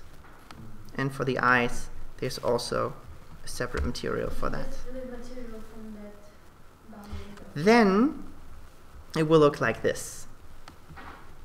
If I delete these, she will just be gray, because it says it has already a material applied to it, but that material is missing. So it will not take the material from the parent. So the best way is really to find out where the materials are applied and delete those. Otherwise, the material will not be applied. So what I actually wanted to show you earlier, let's just do a new scene here. If I take something like, do we have a face here? Nope. Human. Nope. Then I go to sculpting. Sculpting, base meshes. Bust, it's called. Well, alright. So I could have this, and earlier we were talking about mask. What you can do is, you can have, for instance, a plane. Let's adjust it a little bit in the size and the placement. And I can define something as a collider. I do that with the deformers. So over here, I would go to, where is it? Collision.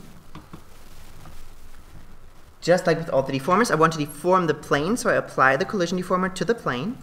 And inside of the collision deformer, I can then go to the colliders and drag in this object.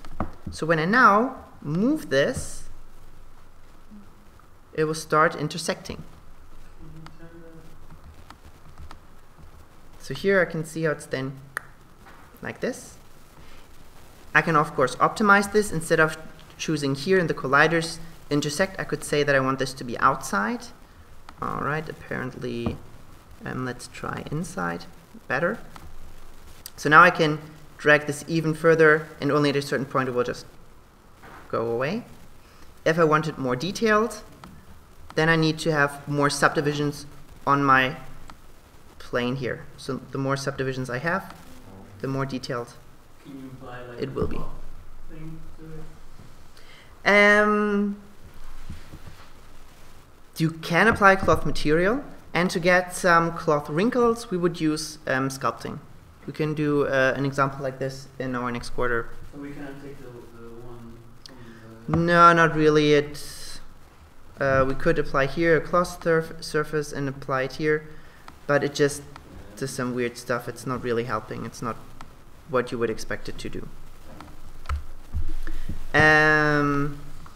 Yeah. So here can be kind of cool to create these sort of stretched through. You could also use it for text as well. So I could also say that instead of the bust here, I have MoGraph, MoText, obviously a bit smaller. Over here, make sure that this is also connected.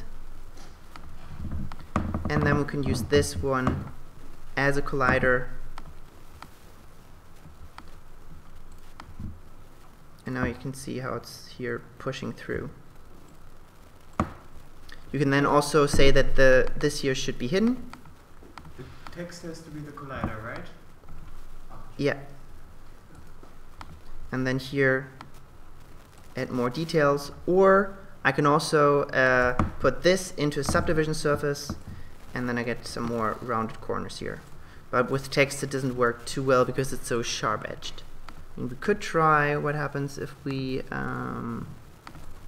single object and add some fillet cap to this. This does look a little bit better. 5. Yeah. When we round the original text, then it wraps around it a bit nicer. When you reverse it, you get a depression. Yeah.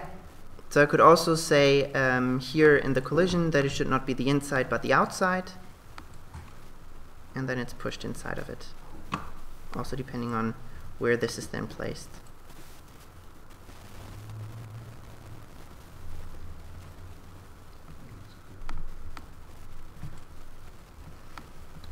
Alright. Yeah, so not quite sure what this busy is supposed to do. By changing from the plane, when you have now the nail bust, from the plane the segments, when you change them, it's getting smoother. More detailed. More detailed. Okay. What I usually do is, if I undo a couple of steps and go back to the woman. So here what I usually do is, I don't use too many subdivisions for the plane. Take a look here. I usually don't take too many subdivisions because then I might get details that I don't want, like here, where some things are looking through or looking like this. So I usually go to the gorge shading here, and I make sure that here I have a subdivision that looks kind of nice to look at. I do see details, but not too many. So maybe something like this, maybe even, let's take 100, like this. And then I will place this in a subdivision surface. So right now, it gives me kind of the details that I want, but it looks still a little bit edgy, here for instance at the top. But if I place then the plane inside of a subdivision surface, it looks much smoother and rounder. Something that might also help is placing the original female bust into a subdivision surface and then defining the subdivision surface as a collider. And then I really have the smoothest option here. But I would say we have a break, and afterwards we can talk about what this subdivision surface actually does. All right. Let's now talk about polygon modeling, which is the most flexible of them all and also the most complicated one. So things can get quite messy easily. Usually when I talk about modeling or when I introduce it, I model a low poly car because it's actually quite simple and there are not too many techniques involved. And I would say I will do it just really, really quickly. So you will watch there and listen and be very attentive. Alright? Alright. I will also do this quite quickly, because I just want you to get kind of the main idea of what's happening, and then we will do it together. Alright. So the very first thing that I want is a cube over here. Then I want to make sure that it's kind of split in the center, because I will only want to... Why is there so much stuff happening here?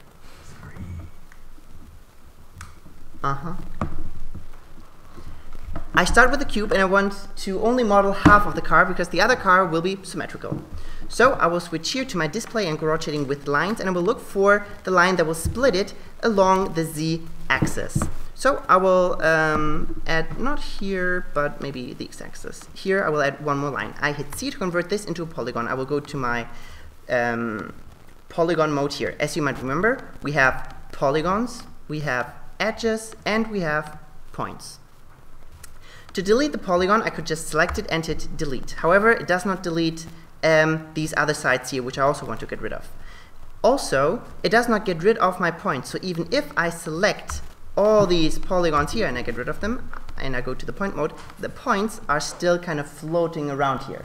See them, those tiny little things? So what you rather want to do is select the polygon, hold down Shift and hit the point mode. Now we have the connected points selected, and we can delete the points, and therefore all the connections get deleted as well.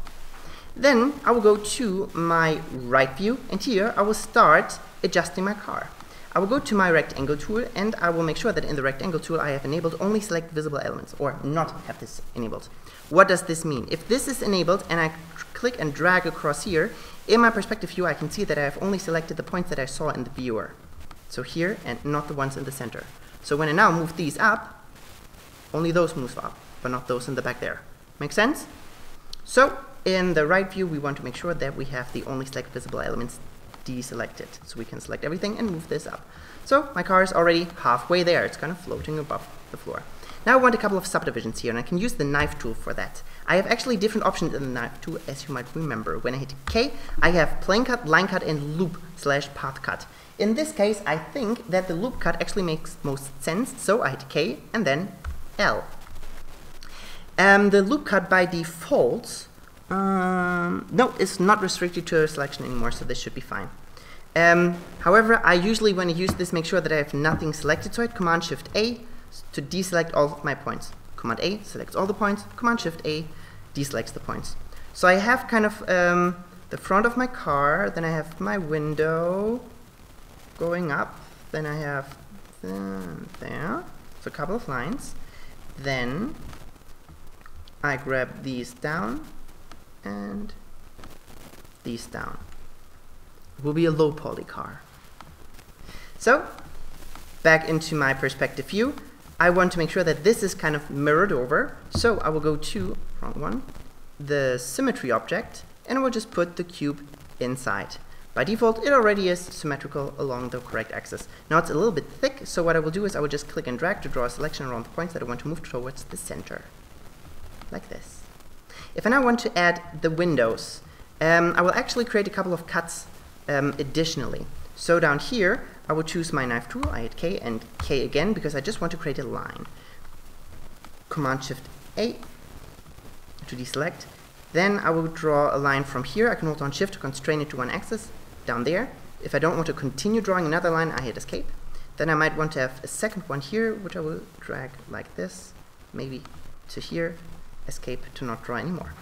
Then I want some parts of this to be inner extruded. So there are many different tools that we can use to alter our polygons. Some straightforward tools, without having to do anything, is the shortcut Control while we are in the Move tool or the Rotation tool or the Scale tool. What this will essentially do is, as you know, as soon as we hold on Control, it will create a copy of something. So when I hold down Control and I move this polygon, it will create a copy of that polygon and move this outwards. This is not what I want in this case. And then, if I'm in the Scale tool, for instance, I can also hold down Control and scale this down. And then it creates a smaller copy here. And then I could also, whoops, move this inside. So this is more close to the result that I want. I want this sort of pushed inwards window. There's also a tool that does the inner extrude a little bit better, which you can find when you hit I for inner extrude, or it's actually called extrude inner, but I call it inner extrude because of I. Here I can just click and drag anywhere and it will inner extrude my element. I can even have multiple polygons selected, so everything that is supposed to be a window later on, and I could inner extrude it. Now I do have a little bit of an issue here. I actually want 3 windows here. By default it will preserve groups, but I can also tell it to not preserve groups. All these options here can be changed interactively, so I can still drag this in and out and do whatever. I can tell it how many subdivisions I want to have, if I want to preserve the groups or not. But as soon as I do something else, I select something else, if I now go back here and I change something, it will just be another intrusion that I do. So all these things here can be changed interactively, but only while you are still in the making of doing this. As soon as you click somewhere else, do something else, you've lost it. And if you want to change some properties here, you need to undo it and do it again. So polygon modeling is a little bit like painting in Photoshop. So nothing is, you cannot revert it. If you paint something on a new layer, then of course you can turn the layer off. Just like here, you could also create something as a new element. But on that element, what you change with the polygons is changed. And you cannot find any property to revert this unless you undo. So when we have our things up here, we always have the original spline and we have properties that we change. We can always adjust things. But with the polygon modeling, it's different. What you've done, you've done. And you can only adjust it further. But much like with drawings, the more you do, the more you mess up. At least that's with me. Alright, now I have all of these inner extruded, and now I want to extrude them towards the inside of the car. For that I hit D for the extrude. Here again I click and drag. First it goes into the wrong direction, so I push it towards the inside, just a little bit. Now since I already have them selected, I want to have a different material here applied to it. And I will save this selection by simply dragging the material onto it. So I will go here, I will go to my color channel, and I will go to the kind of cyanish, grayish color, and I will drop it onto the selection that I have. It will save the selection and the material, and I have these white windows here. Now I want to fix this inner part here. I will do that by turning off the symmetry, then I will select all the points that I don't want. So I will do that most of the time in the move tool because it's easiest to select elements. I will select this polygon and this one because they are kind of over, and I delete it. Now I need to make sure that these polygons here are aligned. Let me actually also delete the ones in the back that I don't want. So this gone and this gone. Now if I symmetricalize this, that is not a word. I see how I have this hole in the back where I deleted kind of the inner part. What I can do here though is I can go to my edge mode and I can double click on the edge to select the entire edge. Now we know how to align it by scaling on the correct axis. So here I can see this is apparently the x-axis that I want to scale, so I go to the x-axis, type in 0. But now they're kind of this does not look correct. Oh yeah, this was just the position. So 0 on the size and 0 on the position. I wanted to do the size first to show you that a hole is created. Let's do this again. So here, if I first change the size, I can see how it's now aligned, but it's not in the center anymore. So I also change it in the position to 0 again, so it's nicely centered.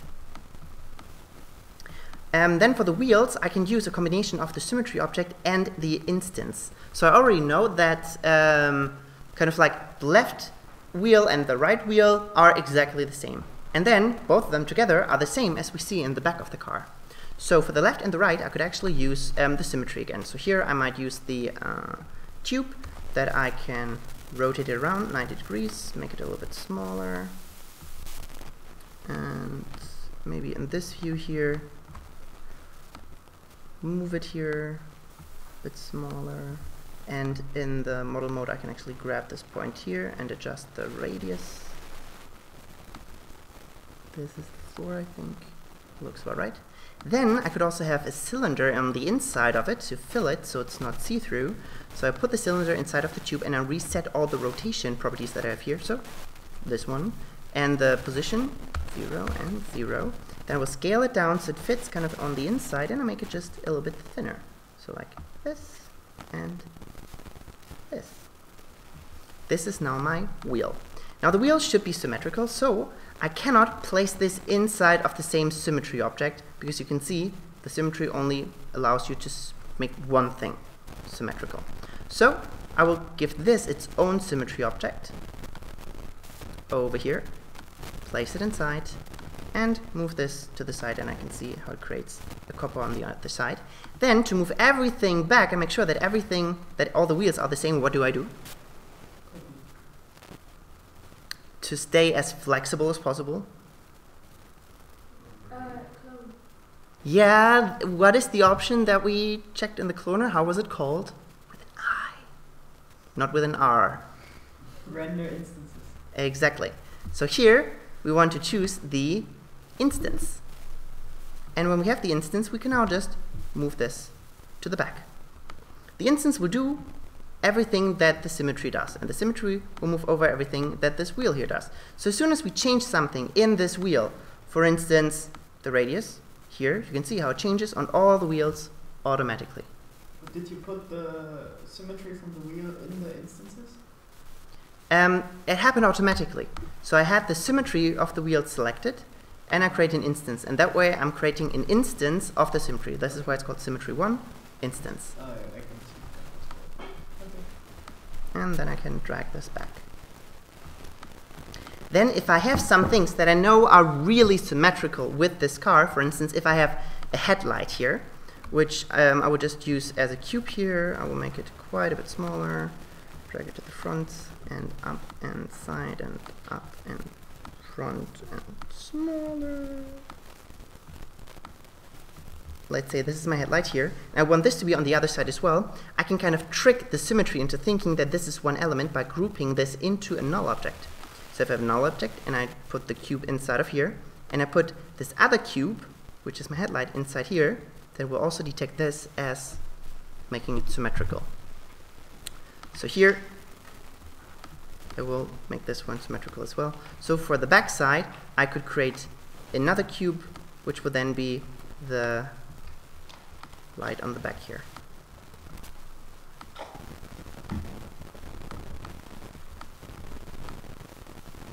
Alright, and then I have mainly my low poly car.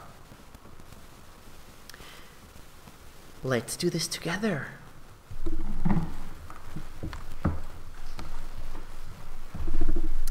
We start by creating a cube. So in many cases, you can actually start with a cube and just go from there. As you can see, we just add more points, move points around, and add more and more details as we go along. So a cube is oftentimes a good starting point. We already know that it should be symmetrical, so we want to make sure that we can create a cut here in the center. So we go here in the display and go rotating with lines, select the cube, go to the Object tab, and add one more subdivision along the x-axis. Cube, display, go rotating lines,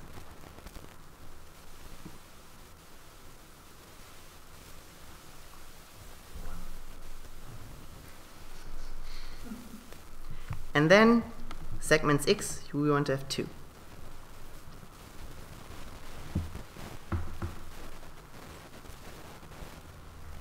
Good.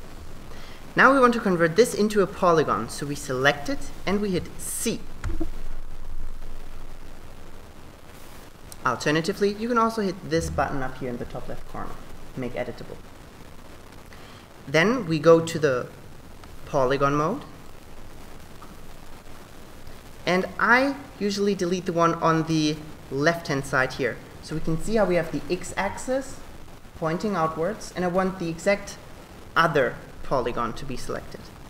So I move to the left here, and I select that polygon. Now I already know I not only want to remove the polygon, I also want to remove the points that are connected to it. To select those points, you hold down the Shift key and switch to the point mode. And now those points should be selected. Then you hit the delete key and they're gone. So far so good? Alright. Next we want to add a couple of cuts. So we go here to the right view, which is in the bottom left corner. So on the right view, the x-axis is pointing on you? Yes. We look at the right side of the object.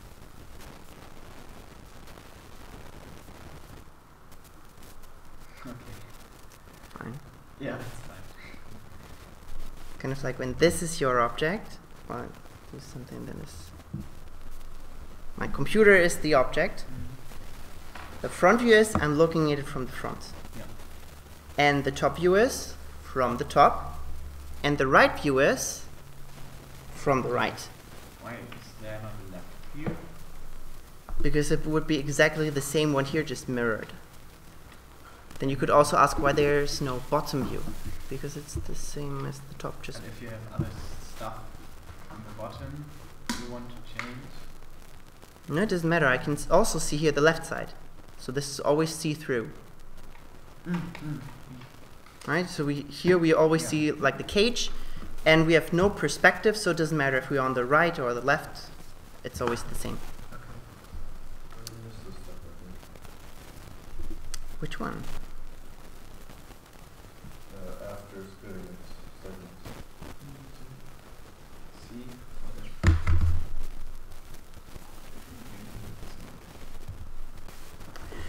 Then we want to go to our rectangle selection tool. Make sure that only select visible elements is disabled. Then we can click and drag across the points at the bottom and move them up, roughly like this.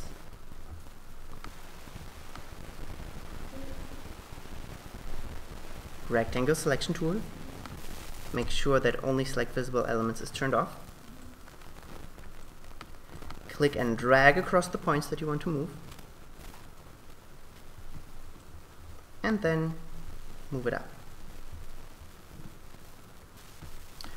Alright, now we want to add a couple of cuts. And I usually want to make sure that I don't have any point selected. So let's first hit Command-Shift-A to deselect everything. Command-Shift-A. Then we hit K to get a list of all the knife tools that we have. And we want the loop cut. So we hit L right afterward. So K and then L. In here, we just hover over one of these edges, and it will then create a cut as soon as we click. Oh, I didn't see that. Oh. So I would create 4 cuts.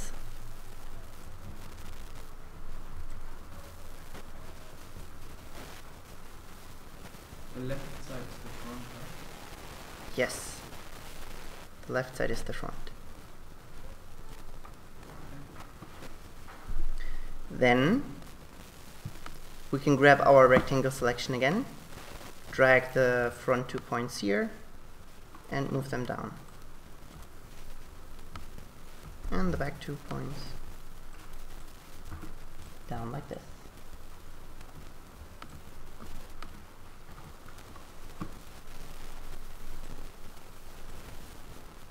So far so good?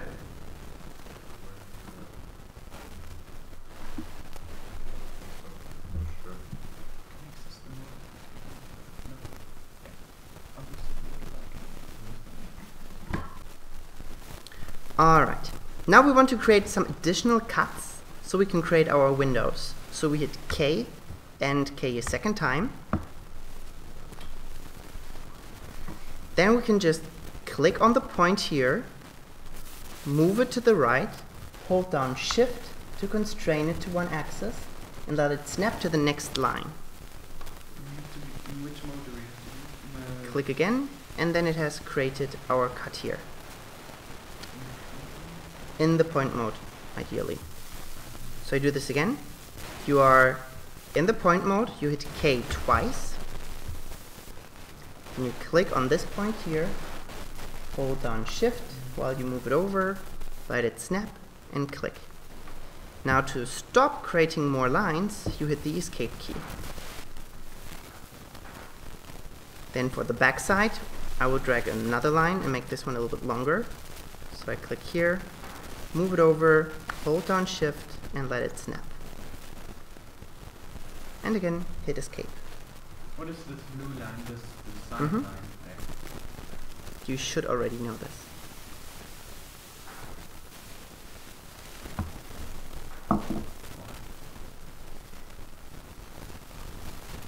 How many points does this thing have? 1, 2, 3. How many points does a polygon have? No, 3 or 4. A polygon always has 3 or 4 points. It cannot have more. So, when we have more, this is defined as an n-gon, and an n-gon creates automatically these connections here, because it needs to have, a polygon in the end needs to be 4 or 3-sided. So this line here is just the information. Alright, this thing here does not exist, or cannot exist, so it will create this cut here automatically in order to work mathematically. If you are irritated by this line, you can go to Filter, and kind of at the bottom of the list, here is n-gon lines, you can turn that off. It would still be cut in theory in the end, but we don't see that a cut would be generated there. Alright. Now before we create our windows here, I would adjust the entire width of this car, because right now if we is there an eject? Is there a word for this? Like making something symmetrical. Make it symmetrical. Anyways, let's make this symmetrical so we can see how wide the car is. Up here, we click and hold, and we choose the symmetry. Then we drop the cube inside of the symmetry object. Again, the symmetry object is green, so I need to have something inside of it. It should now look like this. So far so good. Next, we want to select all the points on the side here, so I adjust the angle of my camera so that they are pretty damn close together. Then I select the rectangle selection tool and drag across them to select all of the points. Then we move it closer together until it looks about right.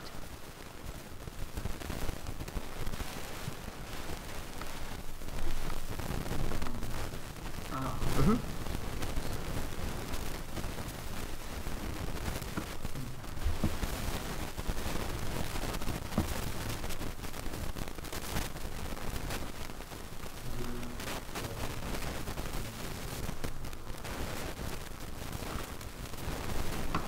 Do you have the symmetry object? Up here. You find it? And you need to place the cube inside of the symmetry object. And then it should be symmetrical.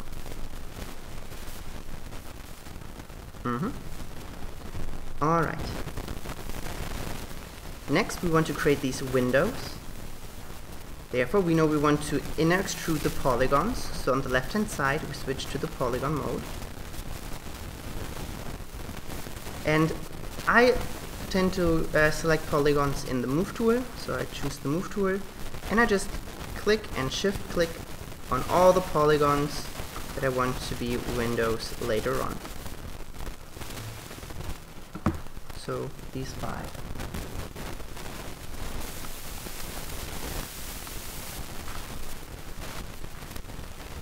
So far so good. So, to now create this inner extrusion, we hit I, and just anywhere on the screen, not on the axis, anywhere else on the screen, click and drag to the left. You will see how it then becomes smaller. Now, if you release the mouse and do this again, you would do a second one. So you have to be very careful. As I said, as soon as you do something, everything is applied and it starts over. So the more I click and drag, the more I mess things up. You can see here, the more I click and drag this, the more it does these extrusions, and it just gets worse and worse. So, if you're unhappy with what you did, undo. And then do it again. So don't try to fix this, because then you will mess up. So we drag this a little bit smaller. And because I'm not clicking anywhere, I am able to change values here. So, for instance, preserve groups, I can now disable and it will interactively update in the view here. So, you should disable the preserve groups. So we extrude or inner extrude every polygon here separately.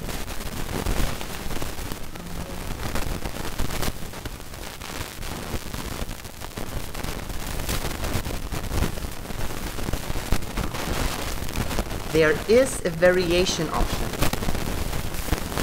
that some people find cool, but I find it not so cool. What it does, I can show you real quickly. I could have a plane. I could say that I select all of the points that I have here, I hit I for the inner extrude, and I set the variation to maybe 80%. I make sure that preserve groups is turned off, and you can now see how it inner extruded every polygon here in a different size, or in a different amount. So it does look a little bit cool. However, this is not procedural. So that is the uncool part about it. The next cool thing, and uncool thing, is I could hit D, and also here I have a variation. So this I could also set, for instance, to 80%, and increase this. So now I have these things extruded, and everything is at a different size and randomly also at a different height.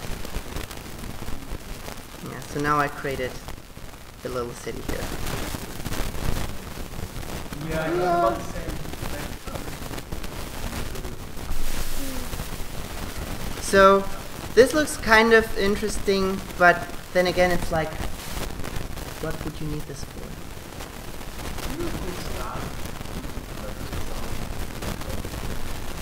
Just do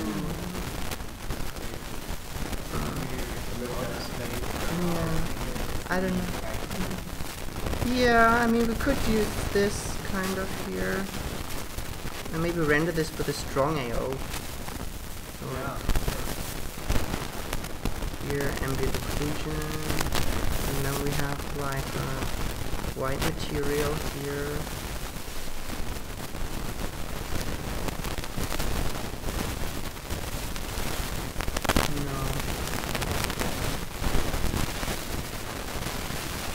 Yeah, it is a little gray. Well, I could change the colors here.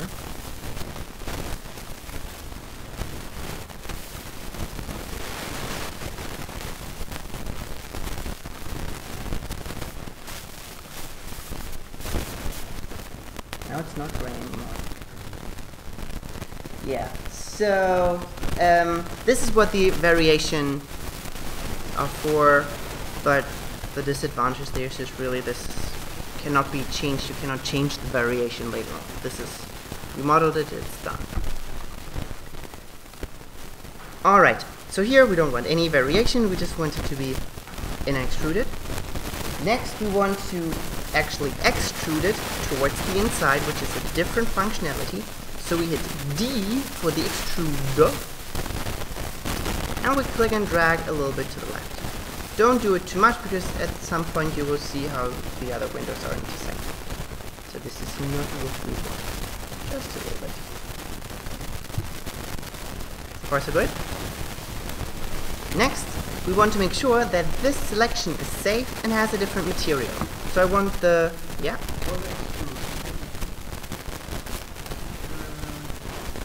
needed the inner extrude. Yeah.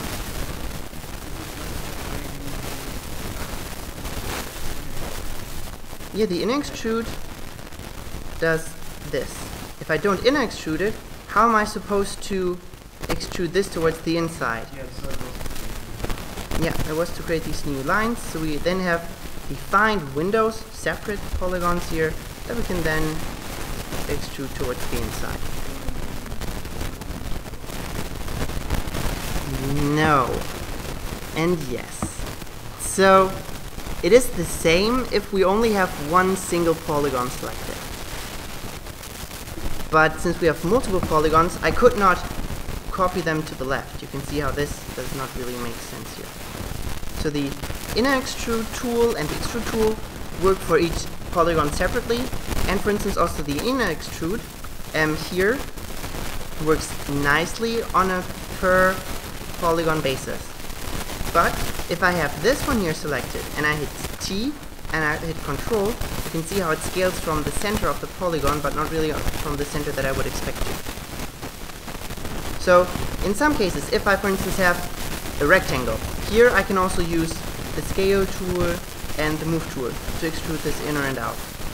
But as soon as I have multiple ones that each one has its own axis, then it doesn't work anymore, and with triangles the center is not where I would expect it to. So yes and no. So let me do this again. Extrude the inside.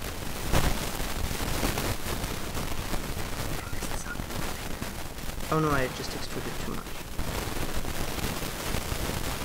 There we go.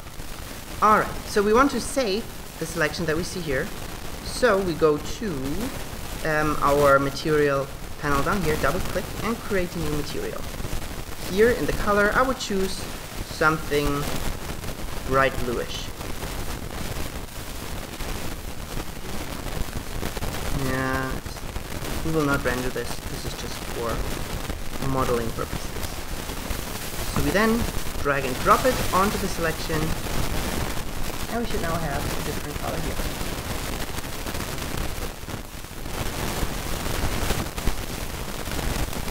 So far so good?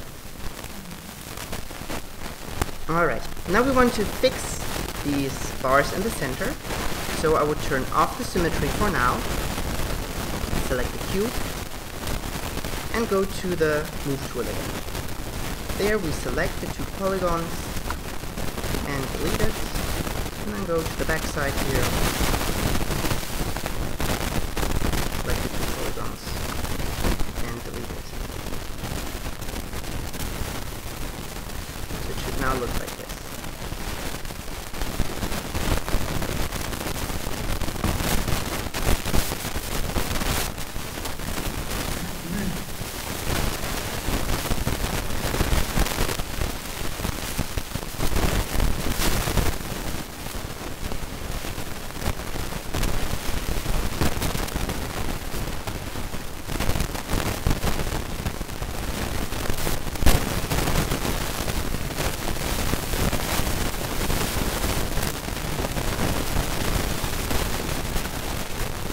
We could actually put in a motor and connect it to the wheels and have the car drive automatically.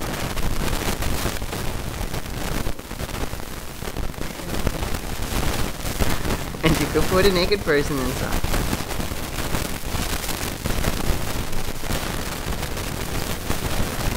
So we'll go to white one. Then we want to make sure that everything is aligned to the center, so we switch to the edge mode. And we double click on any edge that is here on the inside. And we should then select the entire ring here. So far so good? Okay, double click. Then we need to scale it and then push it back to the center. So here, both for the position and the scale, we type 0 and it enter. And it should now be nicely aligned here. So far so good. Then we can turn on the symmetry again.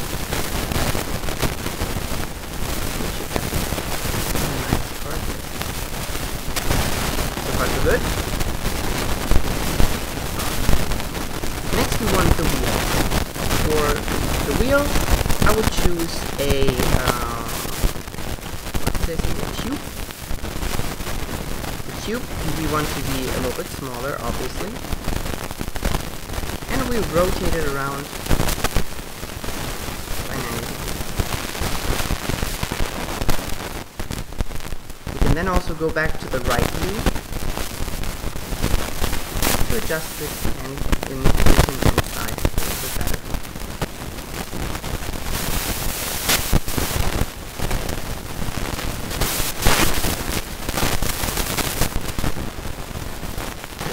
Inner ring here, maybe a little bit.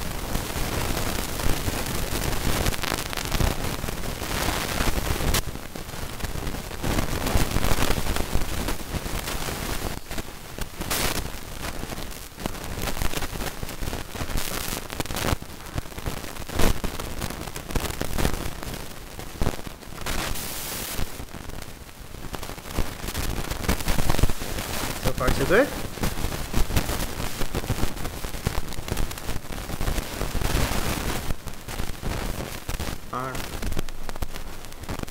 Next, we want the inside of this to be filled, so I don't want this to be see-through.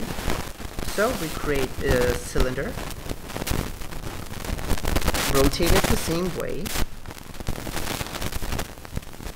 or actually we don't have to rotate it the same way. We just need to place it inside of the tube, and after it's inside we go to the coordinates and we zero everything out, so the position to 0 and the rotation to 0 as well. And then it should be aligned the same way.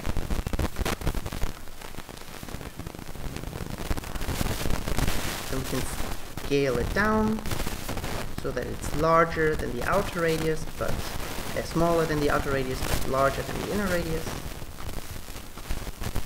And make it a little bit like this. If you don't see these interactive points here, what you can do is go to the model mode, and then you should see them.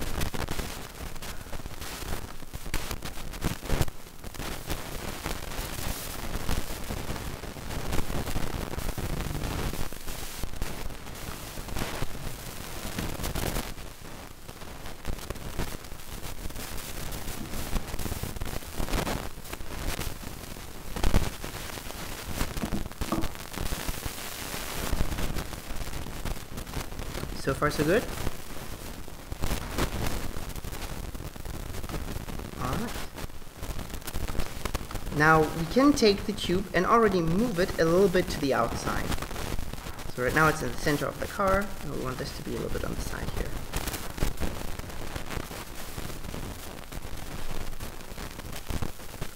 Then we want this to be symmetrical over to the other side. So we create another symmetry object.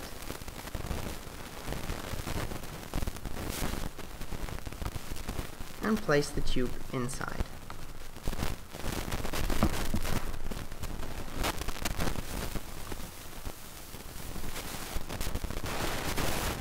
So far so good.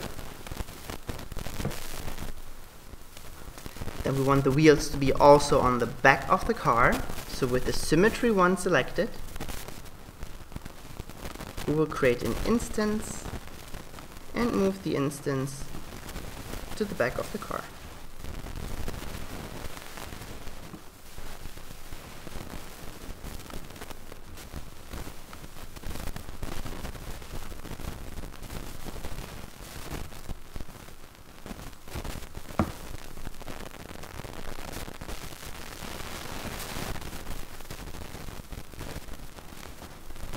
So far so good? Alright. Now let's do the headlights here, and then we say we're done with this example. So we create a cube, place it forward and make it quite a bit smaller.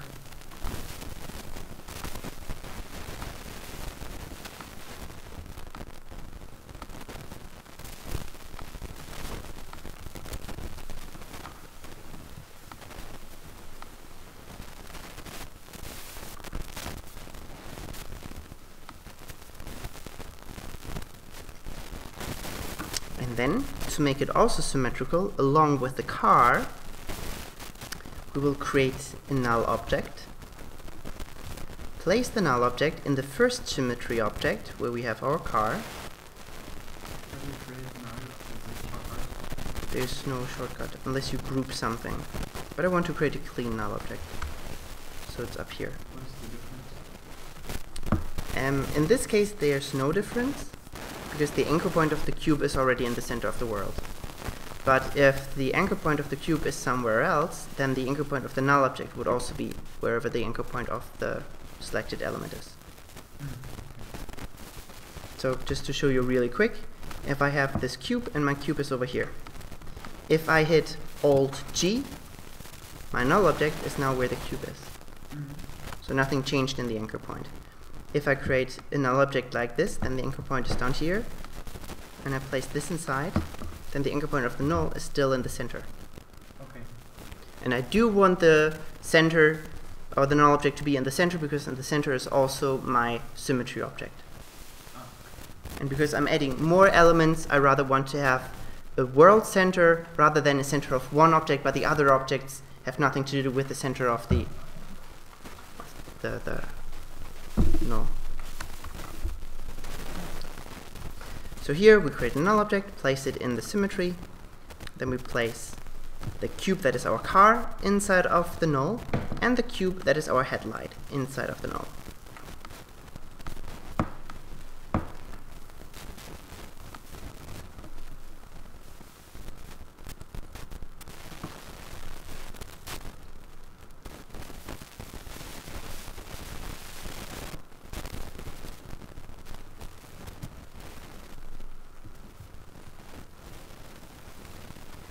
All right. Good.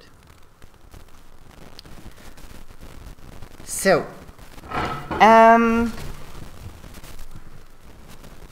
this would be how to model a very simple low poly car. And you can see we can already achieve quite a bit of things by just moving polygons around, extruding them, and that's pretty much all there is to it.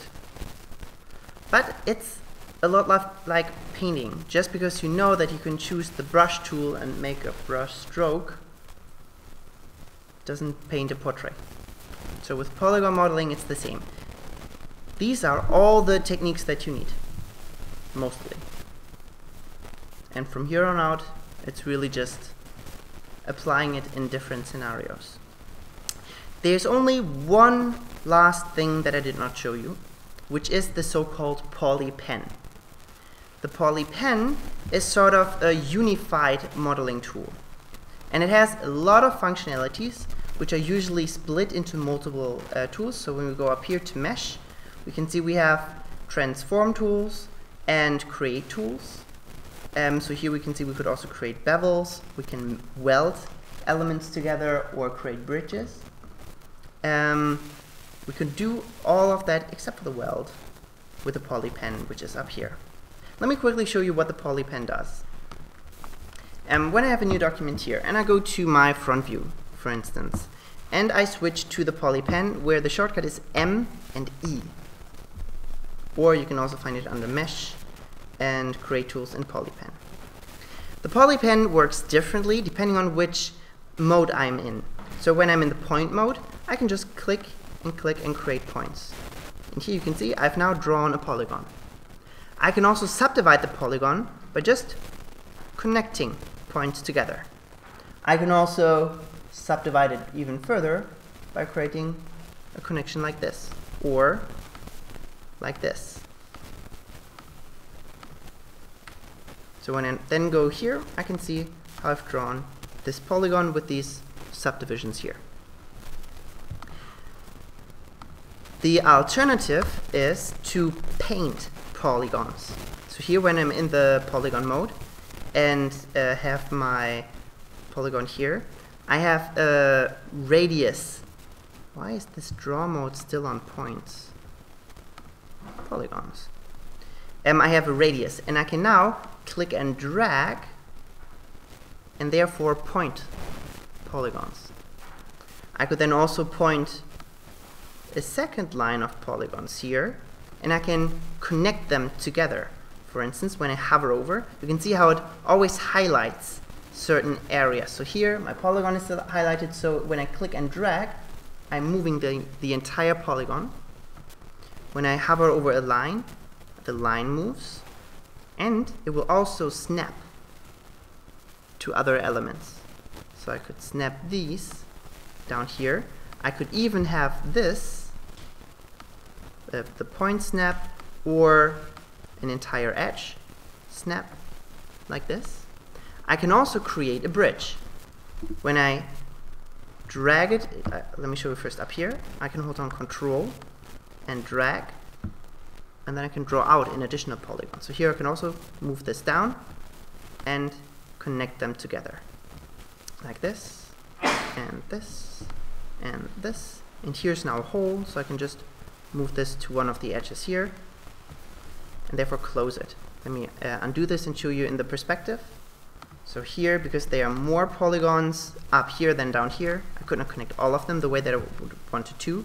Also here, I could, connect these two, but I have a couple of triangles here. So I can just drag this down and have it snap to close the hole, like this.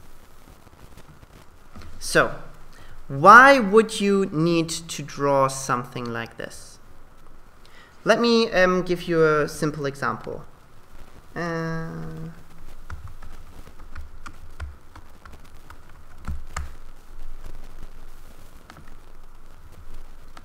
If I have, for instance, well, let's say this here, and I want to draw this or rebuild this in 3D, what I would do is I would create a new document. I will go to the front view, for instance, or no, rather the right view here, and then I will go to Options and Configure. In this panel, I can go to the back and I can add an image to the back, which will only be visible in that view. So here I can load in the flamingo. So you can see in the other views I do not see it, it's just in this view. Here I could also play around with the transparency and lower this a little bit. So here, this would be kind of hard to get this shape with just splines or extrudes, because I don't have really one tool which would give me the control that I need.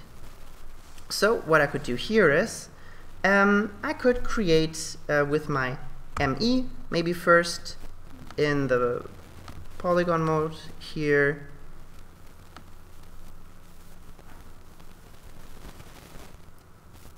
this. Then I know that here everything needs to be a little bit higher and thicker, so I'll fine-tune my shape here a little bit. And I could say, alright, so over here, this is then a little bit thicker and even thicker and more like this. He looks so creepy.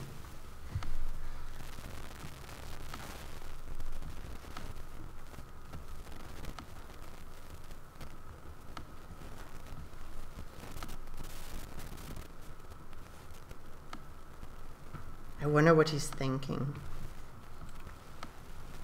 This is now with the polygon pen. This is now with the poly pen.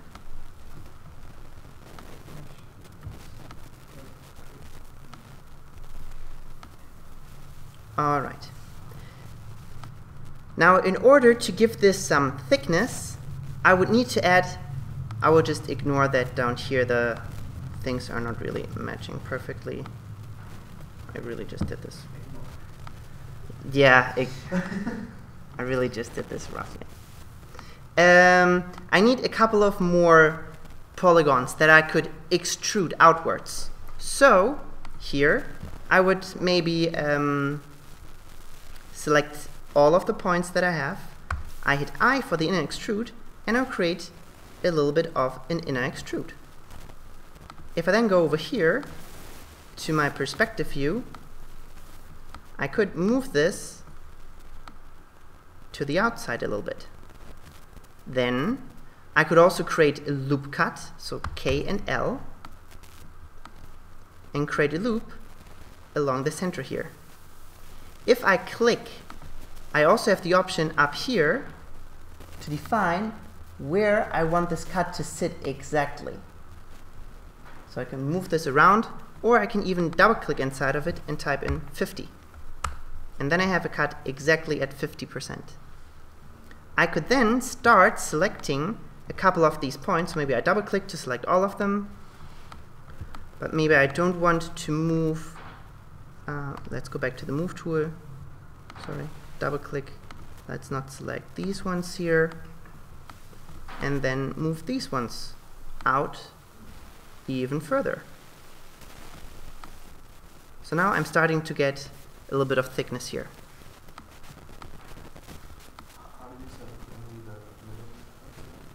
I double clicked it to create this loop selection, and then I deselected a couple of points that I did not want to move. So here, for instance, maybe this also moved out too far, so I will select the point and I will move it on the x-axis so that it's also getting a little bit tighter there. Then I could say again, this is kind of symmetrical, so I will go to the symmetry object, I will drop the polygon inside of the symmetry, and I can see it now goes over. And then I can place everything inside of a subdivision surface. A subdivision surface will just round everything. It's kind of like a smart blur. So you can see how this is now nice and round and soft. By adding more polygons or moving my polygons around, I then have control over how the entire shape looks like. So here, if I want this a bit more flatter, so maybe the neck is not as thick, it's a little bit thinner. But then these top parts here, maybe there, I actually also want more polygons, because I don't want this to be just a thin line that goes out, it's rather a thicker part. So what I could do here is I could actually split my polygons, my points. So I could take these ones here, maybe like this, and I could bevel them. What I usually do there is I always forget where they are. I hit Shift C and I type in bevel. Not the bevel deformer, but instead the bevel tool. And here I can just click and drag to kind of split them out. And now I have a flat surface that I can then push out. Now it just messed up a little bit here in the thickness, so I would go to the x-axis and change the width of it to 0. So now I have one flat surface that I can drag out like this. Maybe that polygon not so much, so I push this back a bit. This one here also not so much. And maybe just that line here a little bit back as well. So like this, I have a lot of control over how thick everything is. So when I turn this back on, it looks like this. Now it does look a little bit messed up, and the reason might be, no, this looks fine. Why? Let's say that we don't want an angle limit. This looks much better. Yeah, when you do want something to be completely flat anyways, then it makes sense to tell this to have no angle limit, and then you should not get any issues like we get here. We also should not get this issue here. Not quite sure why that is happening. To fix the edge that I get here, I would then just need to fix the angles of my polygons here. So here you can see how it is still not really nicely aligned. Kind of make sense? Yep. So polygon modeling, there's not that much that I can tell you, because for each element it's just different. And it's really just like learning how to draw something. Like, just because you can draw an eye does not mean that you can draw an ear. And it's the same with modeling. Just because you can model an eye, it doesn't mean that you can model an ear. So all these things just take time and practice to figure out how does my edge flow need to look like, or what techniques do I use to model things together. Maybe I can create some things with my splines, then I convert it to a polygon and just alter it from there even further. So polygon modeling is really just practice. And for the next quarter, we will have a couple of challenges where you will then have the challenge to model something, and in the next class we will all look at it, judge you. So for all third quarter, you give us homework. Thanks. Yeah, but it's fairly simple. And I will then also give a couple of hints. So if you model something good, then I will be happy. If you modeled something not the best way, I will show you how to. Yeah. Are there any specific things at the moment where you are like, all right, so I know we have all these primitives and splines and polygon modeling, but how would you model this one specific thing?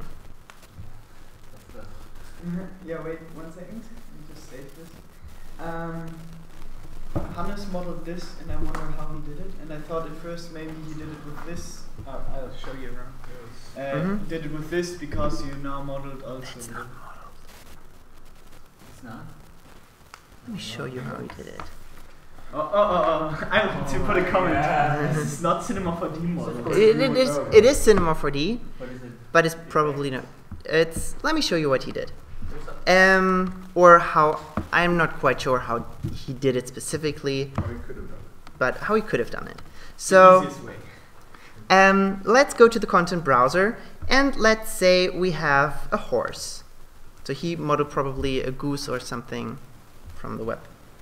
So let's say we have this horse here. Or a deer. Yeah. Really close to you. Oh. Yeah. So here I now have this model. However, what we can see there, it's very triangular and random. And here our geometry is quite regular. So we need a much more simplified, stylized version of this. And we do that with a deformer.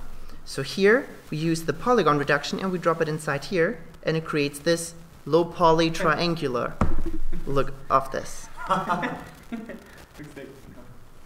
Yeah. Well, this is essentially it. Then, I'm not quite sure if we need to convert this. Let's see if this works like this. Then we can either do up here the atom array, and we just drop this inside of the atom array. And we can see how it creates then these connections and circles there. What I usually prefer, because here we don't have that many options, is doing it with a cloner. So in the cloner, we can put in a cylinder. We don't need to see the horse. I put the cylinder inside of the cloner. In the object, I will choose to clone across an object, and I will drop in the horse. And I will tell the cloner to distribute along the edge. And for the edge, we can define that it should be scaled. So the cylinders, if I scale them down here, are stretched along the edge. Let me just go here to this, and I can tell them to be stretched along the entire edge here. Like this. So here in the cylinder, The key thing I is just put the link when he uploads the tutorial. I just put the link in the comment for his tutorial. so here, this is essentially it.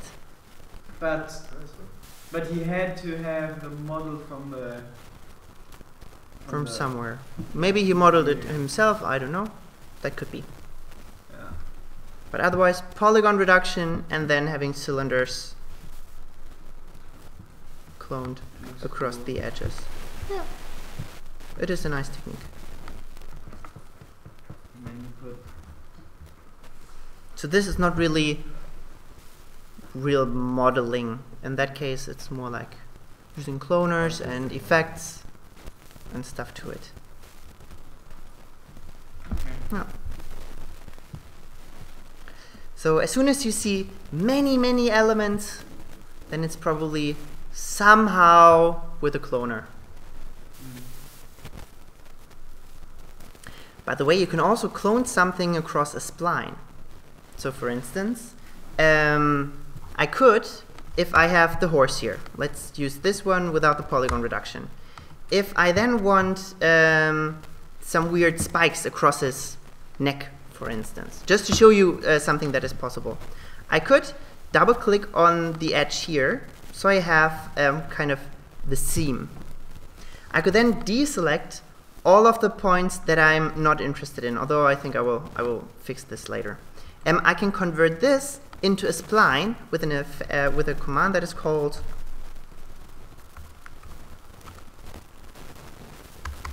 I don't know how it's called. Maybe it's on the right click. No,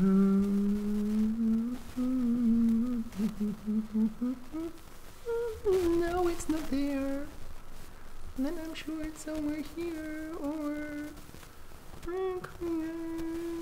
how is it called? Where is it? There's, seriously, must be here.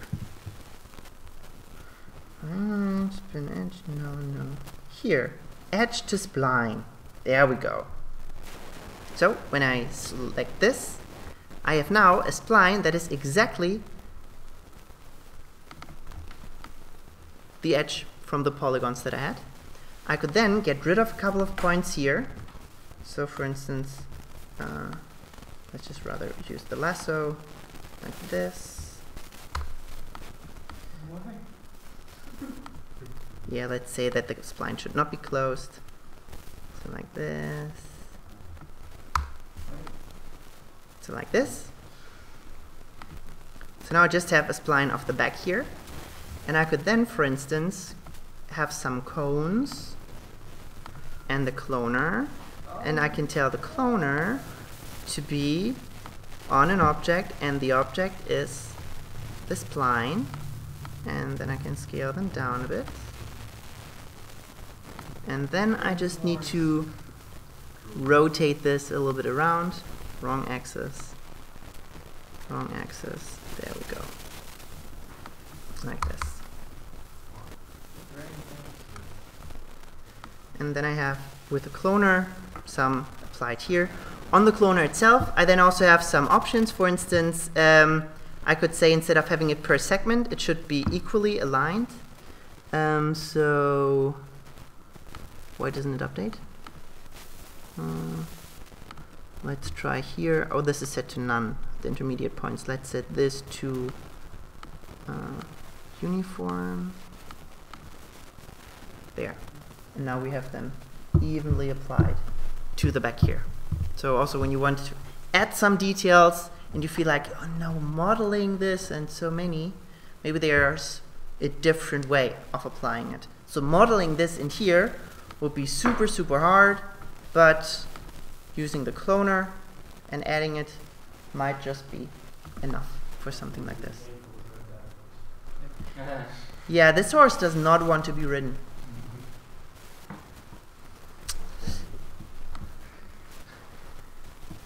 All right. Anything else that pops into your head? This one? I don't have this. Oh, that is just a texture Just a texture. and with a displacement map. Yeah, and noise. Yeah. You just layered so many. Yeah. But the one part I cannot remember is the water, because what he did, I know he made a rectangle with a water material, Mm-hmm. and he pressed the plane with the deformer. So it was kind of like an intersection, but I don't know how he made the water have the ripply. Yeah, but the ripples is also just a texture. Mm. So especially when you have many small details or something very organic in form like that, then it's most of the time just a texture. So for instance, also Dosh has a lot of textures like that. And we could have, for instance, a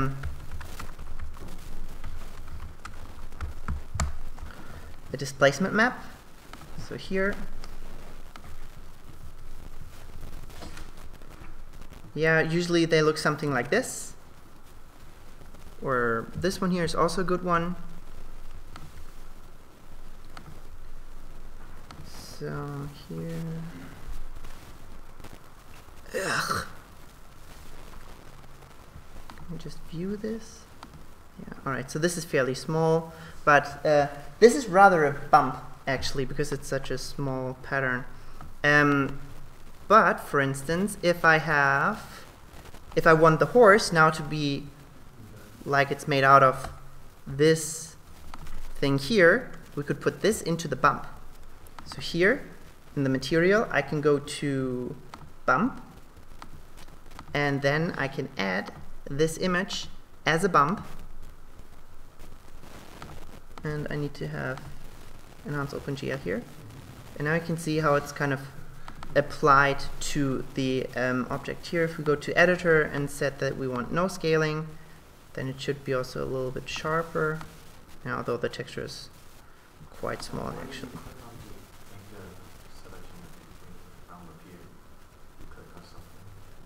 Oh, I'm not sure why it's disabled in mine, but it's just enhance OpenGL and then it will show the bump. And then we can change kind of the size of this, so if we want more or less of them, so maybe I want this a little bit more detailed, so like 5. And then I have a very fine texture here. So this, if you see something like this, then it's not modeled on top, then it's really just some small details that are on top. And we could also use this in combination with a displacement, but they are rather want something that is a little bit larger. Yeah, like, oh, this is also such a tiny thing. Is there another way to make this? Because like I know it takes like forever to render when you use displacement map. Because like for example, the one you showed took almost a whole day to render. Yeah, yeah. And it's because of the displacement. Map. So is yeah. there another like technique you can use to get no? Displacement map is displacement map. There's nothing else. Yeah, I mean like to like apply texture or something to the model without having. Yeah, well, that is the bump. So as you can see here, this already looks like we have a lot of details. So if it's only a little bit, then use a bump.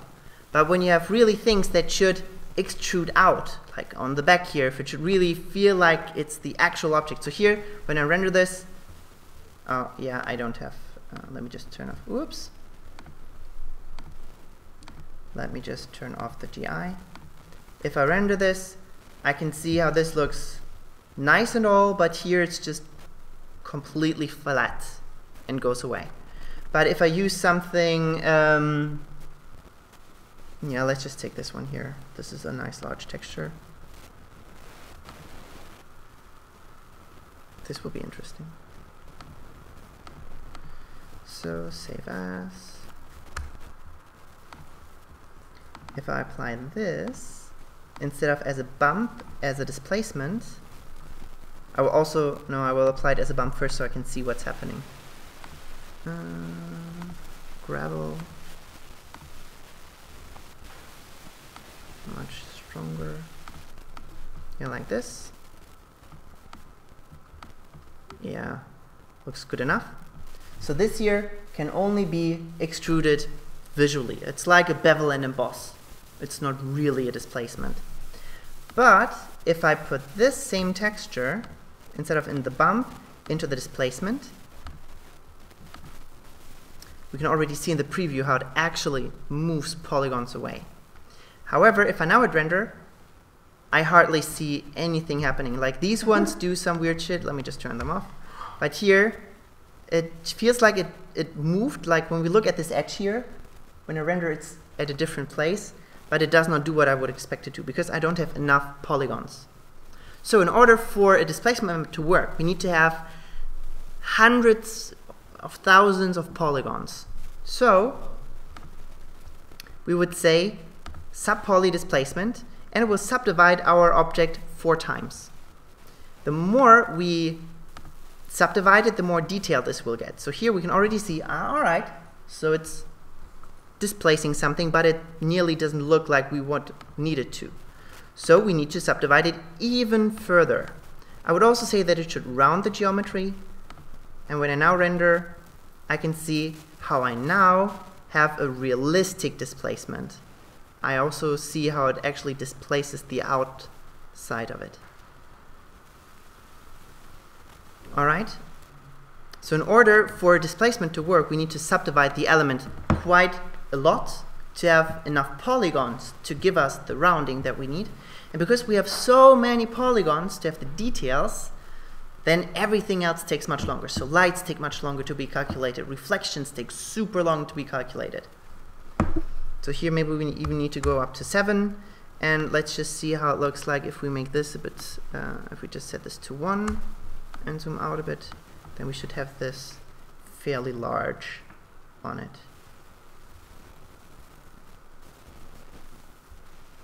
Yeah, now we could even extrude this out even further. So here we can see this looks nice, like it's the actual texture on it, right?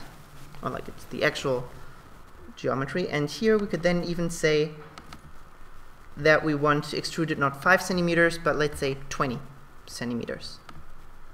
So again, we render down here, it says preparing displacement. So you know it's thinking, and now it's rendering. And now we can see how it's actually pushing things out some more than others. So maybe because this is so dark, we rather want this to be a -20, and now it will look kind of bloated a lot. Yeah. But we can see the actual height of separate things. Yeah. But as soon as we have these high levels of subdivisions and the displacement and those details, then things and render times explode like crazy. So the general shape needs to be modeled, but things like this you don't want to model, it's just crazy. There you rather use textures, displacement maps, whatever you can get. Alright. I think the first time we made it, we used the render font, and I think the second time was